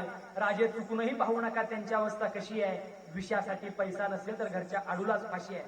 व्याजानं व्याज वाढतं तरी विचारतो, हप्ता घर थकवतो. राजे चला तुम्हाला तुमचा महाराष्ट्र दाखवतो. राजे सरकार म्हणतं शिका, राजे सरकार म्हणतं शिका. पोरं इथली शिकली आहेत, शिक्षणाची दुकानं तर वड्या वळणीला टाकली आहेत. सिंहगडा खालचा पराक्रम तर खरंच बघण्यासारखा होता. रेहो पार्टीच्या थोबाडावर उच्च भूपणाचा बुरका होता. येथील असे दिवस महाराष्ट्र थकवतो. राजे चला तुम्हाला तुमचा महाराष्ट्र दाखवतो. राजे स्त्रियांची अवस्था अशी, राजे स्त्रियांची अवस्था अशी जणू नाक्या नाक्यावर रांजाचा पाटील उभा आहे. राजे लोकशाहीचा पाईक मी, राजे लोकशाहीचा पाईक मी तुमच्या राजेशाही समोर माझा माथा टेकवतो. राजे चला तुम्हाला तुमचा महाराष्ट्र दाखवतो. राजे चला तुम्हाला तुमचा महाराष्ट्र दाखवतो. शिवरायांचा हा महाराष्ट्र तुम्ही बघितला, तास दीड तास शिवचरित्र ऐकलं तरी पण काही लोकांना प्रश्न पडलाय. परिवर्तन झालं पाहिजे हे मान्य आहे, पण परिवर्तन म्हणजे काय असतं रे बाबा? हा, हे सगळं सांगितलं पण काय असतं? तर आता जे तुम्हाला उदाहरण सांगणार त्या उदाहरणामधली पात्र, घटना, परिस्थिती काल्पनिक नाही. जर कुणासोबत त्याचा योगायोग आला तर ती सगळी खरी समजा. एक सामान्य कुटुंब होतं, त्या कुटुंबामध्ये कामाला जावं तर चूल पेटावी अशी स्थिती. त्या घरामध्ये एक मुलगी जन्माला आली. त्यांना म्हटलं असू द्या, पहिली बेटी तुपाची रोटी, ठीक आहे म्हटली. पहिली पेटे दुसरा मुलगा होईल. पण दुर्दैवानं त्या घरामध्ये दुसरी पण पोरगी जन्माला आली, तिसरी पण पोरगी. असं करत करत त्या घरामध्ये 5 मुलींचा जन्म झाला आणि 5 मुलीच्या पाठीवर एक पोरगा जन्माला आला. वडिलांना टेन्शन यायचं, वडिलांना लागलं व्यसन दारू प्यायचं. मुलं लहानाची मोठी व्हायला लागली आणि त्या 5 मुलीच्या पाठीवर जन्मलेलं ते पोरग 5वी 6वी 7वीला गेलं. वडील दारूचा व्यसन प्रचंड लागलं होतं. वडील म्हटले बाहेर जाऊन दारू पिण्यापेक्षा आपणच दुकान टाकू, आपणच विकू, आपलं बी भागतंय, लोकांचंही भागतंय. वडील हुशार, पण वडील दारू पिल्यावर नशेमध्ये दारू विकायची कोणी? 5 मुलीच्या पाठीवर जन्मलेले ते 5वी 6वीतलं पोरग अड्ड्यावर बसायला लागलं, दारू विकायला लागलं. पण दारू विकताना हे बरं, हे खरं, वाईट, खोटं त्याला काही कळत नव्हतं. त्याने पुस्तक वाचायला सुरुवात केली, त्याने अनेक पुस्तकं वाचली. त्याच्या हातामध्ये शेवटी शिवचरित्र पडलं. त्याने ते सगळं शिवचरित्र वाचलं आणि त्याला समजलं जे सुरू आहे ते प्रचंड दुःखाचं आहे, वाईट आहे. त्याने सगळं शिवचरित्र वाचून काढलं, अनुभवलं, साकारलं, सगळं बंद केलं. मित्रांनो, 5 मुलीच्या पाठीवर जन्मलेलं ते पोरग, दारूच्या अड्ड्यावर बसून दारू विकणार ते पोरग, दुसरं तिसरं कोणीच नाही, तुमच्या समोर उभा असलेला खंडू डोईपुढे ते पोरग आहे. दारूच्या अड्ड्यावर बसून दारू विकणारा एक सामान्य पोरगा, ते महाराष्ट्राभर शिवचरित्र सांगणारा एक सुप्रसिद्ध व्याख्याता. ही माझी ओळख निर्माण झाली ती फक्त छत्रपती शिवाजी महाराज यांच्यामुळे. आणि म्हणून तुम्हाला एवढंच विनंती करतो की बाबांनो, परिवर्तन म्हणजे दुसरं तिसरं काहीच नसतं. तुमच्या वागण्यानं, तुमच्या पराक्रमामुळं तुमच्या आई वडिलांच्या डोळ्यामध्ये कधी पाणी येणार नाही असं वागणं म्हणजे परिवर्तन. आजच्या काळापुरतं एवढंच सांगतो की तुमच्या वागण्यामुळं तुमच्या आई वडिलांची मान शर्मेनं कधी झुकणार नाही असं वागणं म्हणजे परिवर्तन. बाकी संघर्ष आपल्या सगळ्यांच्याच आयुष्यात आलेला आहे, शिवरायांच्या देखील आला होता. पण इतिहास घडला आणि संघर्षातनं घडणारी माणसंच इतिहास घडवत असतात, राकेश, बरोबर ना? आणि असंच ना संघर्ष ना तकलीफ तो क्या मजा जीने में, ना संघर्ष ना तकलीफ तो क्या मजा जीने में, बड़े बड़े तूफान थम जाते हैं जब आग लगी हो सीने में. ही विचारांची, परिवर्तनाची आणि चांगल्या संस्कारांची आग लावाई यासाठी शेवटी एक शेवटचं उदाहरण सांगतो. रात्रीच्या 12 वाजले होते आणि एसटी दर्याखोऱ्यामधून प्रवास करत होती. रात्रीच्या 12 वाजले, पाठीमागच्या बाकावरचे 2 प्रवासी म्हटले, अरे मस्तपैकी जेवण झालंय म्हटले, आपण दोघं झोपलं तर काय फरक पडतोय म्हटले, सगळी एसटी जागी आहे की म्हटले, ड्रायव्हर चांगली गाडी चालवतोय, कंडक्टर जागा, सगळी जागेत म्हटले, आपण दोघं झोपू. ते म्हणलं ठीक आहे मित्रा, काहीच फरक पडत नाही, आपण दोघं झोपू. ते दोघं झोपले.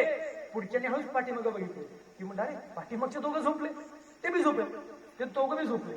पुढच्यानी पाठीमागं बघितले, ते म्हणलं, अरे 4 जण झोपले. त्याच्या पुढच्यानी पाठीमागं बघितले, अरे म्हणजे 6 जण झोपले. असं करत करत कंडक्टर पर्यंत सगळे प्रवासी झोपले. रात्रीच्या 1:30 वाजले. कंडक्टरनं हळूच पाठीमागं बघितलं, तो म्हटला सगळे प्रवासी झोपले, आपण बी झोपू. कंडक्टर बी झोपी गेला. रात्रीच्या 2 वाजले. ड्रायव्हरनं हळूच पाठीमागं बघितलं आणि ड्रायव्हरला वाटलं सगळे प्रवासी झोपले, कंडक्टरही झोपलाय, आता आपणही झोपू. काय होईल? का तुम्ही पण झोपले? तर काय होईल? बसचा अपघात होईल. मला तुम्हाला एवढं सांगायचं की माझ्या महाराष्ट्र नावाच्या बसचे जे ड्रायव्हर आहेत ते आयरे गैरे किंवा कोणी लुंगे सुंगे नाहीत, ते शिवछत्रपतींचे अस्सल मावळे आहेत. खोटा इतिहास सांगून पेटणार नाहीत आणि शिवबांचा खरा इतिहास मनगटामध्ये घेऊन लढतील, जगतील आणि त्याप्रमाणे वागतील. त्यांनी वागावं एवढा आशावाद व्यक्त करतो. आपण मला या ठिकाणी बोलवलं. राहिला दुसरा महत्वाचा मुद्दा म्हणजे आता मानगाव मधले बरेच मराठा कर्मचारी, जे अध्यक्ष वगैरे पदाधिकारी आहेत, राकेशजी आहेत. राकेशजी, मला एक प्रश्न पडला शेवटी जाताना, एक प्रश्न पडलाय की तुम्ही मला वनसमोर का बरं केलं असेल? म्हणजे मानगाव मध्ये एक आणि आज दुसरं वनसमोर का बरं केलं असेल? कारण माझा एक मित्र आहे, तो खूप चांगला संगीतकार होता. त्याच्या आयुष्यातलं पहिलं गाणं, तो स्टेजवर गेला, प्रचंड मोठी गर्दी होती, तो स्टेजवर गेला, गाणं म्हटलं, त्यानं आयुष्यातलं पहिलं गाणं म्हटलं, खाली उतरला, प्रेक्षकांचा आवाज आला वनसमोर. त्याला खूप भारी वाटलं. अरे म्हटलं आयुष्यातलं पहिलं गाणं आणि ह्यांना आवडलं वनसमोर. तो पुन्हा स्टेजवर गेला, पुन्हा कशानं गाणं म्हटलं, पुन्हा खाली उतरला, इकडनं आवाज आला वनसमोर. तो घाबरला. अरे म्हटलं काय? तो पुन्हा स्टेजवर गेला, पुन्हा गाणं म्हटलं, पाठीमागनं आवाज आला वनसमोर. तो माईक मध्ये ओरडला, अरे कुठपर्यंत वनसमोर कराल? पाठीमागनं आवाज आला, जोपर्यंत चांगलं म्हणत नाही ना तोपर्यंत वनसमोर. म्हणजे असं तर नाही ना राकेशजी, जोपर्यंत चांगलं होत नाही तोपर्यंत वनसमोर. मला माहिती असं नाही. तुम्ही प्रेमापोटी मला ठिकाणी बोलवलं, मी पुन्हा येईन असं देखील मी म्हणणार नाही. कारण मी जर तसं म्हटलं मी पुन्हा येईन तर तुम्ही मला पुन्हा बोलवाल की नाही बोलवा, ही देखील मोठी शोकांतिका आहे. कारण पुन्हा येईन म्हणणार ना तुम्ही घरी बसवता, हेही मला म्हणतं. तर झालेली सेवा छत्रपतींच्या चरणी समर्पित करतो, एक शिवगर्जना करतो. तत्पूर्वी एवढंच म्हणतो की हे देवा मला पुढच्या जन्माला घालताना एक लक्षात ठेव. हे देवा मला पुढच्या जन्माला घालताना एक लक्षात ठेव. मी दगड झालो तर सह्याद्रीचा होऊ दे, माती झालो तर रायगडाची होऊ दे, तलवार झालो तर भवानी तलवार होऊ दे, मंदिर नको जगदीश्वराची पायरी होऊ दे, वाहग नको वाहग नक्या होऊ दे, आणि पुन्हा माणूस म्हणून जन्माला आलो तर शिवबांचा मावळा होऊ दे. पुन्हा माणूस म्हणून जन्माला आलो तर शिवबांचा मावळा होऊ दे. एवढं बोलतो आणि थांबण्यापूर्वी एक शिवगर्जना करतो. अजूनही काही मावळे घरी झोपलेले आहेत, त्यांना जागं करावं लागेल. तुमचा आवाज मला बघायचा आहे, तुमचा आवाज त्यांच्यापर्यंत पोहोचला पाहिजे आणि त्यांना वाटलं पाहिजे अरे भूकंप झाला की काय, असा आवाज तुमचा पाहिजे. बरं का? सगळे तयार? इकडनं पण आवाज जोरात आला पाहिजे, नाहीतर फक्त घरातच आवाज तुमचा घुमतो. मी बी ह्यांच्या समोर.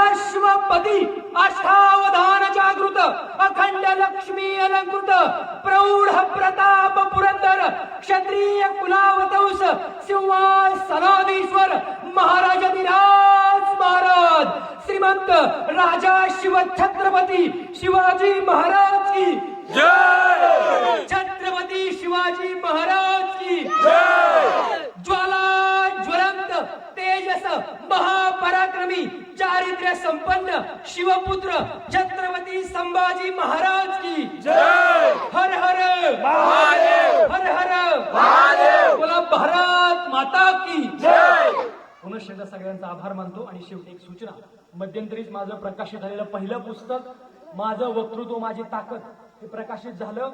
ह्याच्यामध्ये कसं बोलावं, नेतृत्व कसं करावं, ह्या सगळ्या गोष्टी यामध्ये समाविष्ट आहेत. आणि त्याचबरोबर महाविद्यालयीन जीवनामध्ये मी केलेली सर्वोत्कृष्ट 5 भाषणं यामध्ये आहेत.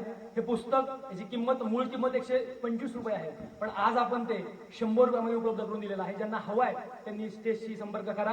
पुस्तक ज्यांना हवाय त्यांनी संपर्क करा. सगळ्यांचं मनस्वी धन्यवाद. जय जिजाऊ, जय शिवराय, जय हिंद, जय महाराष्ट्र.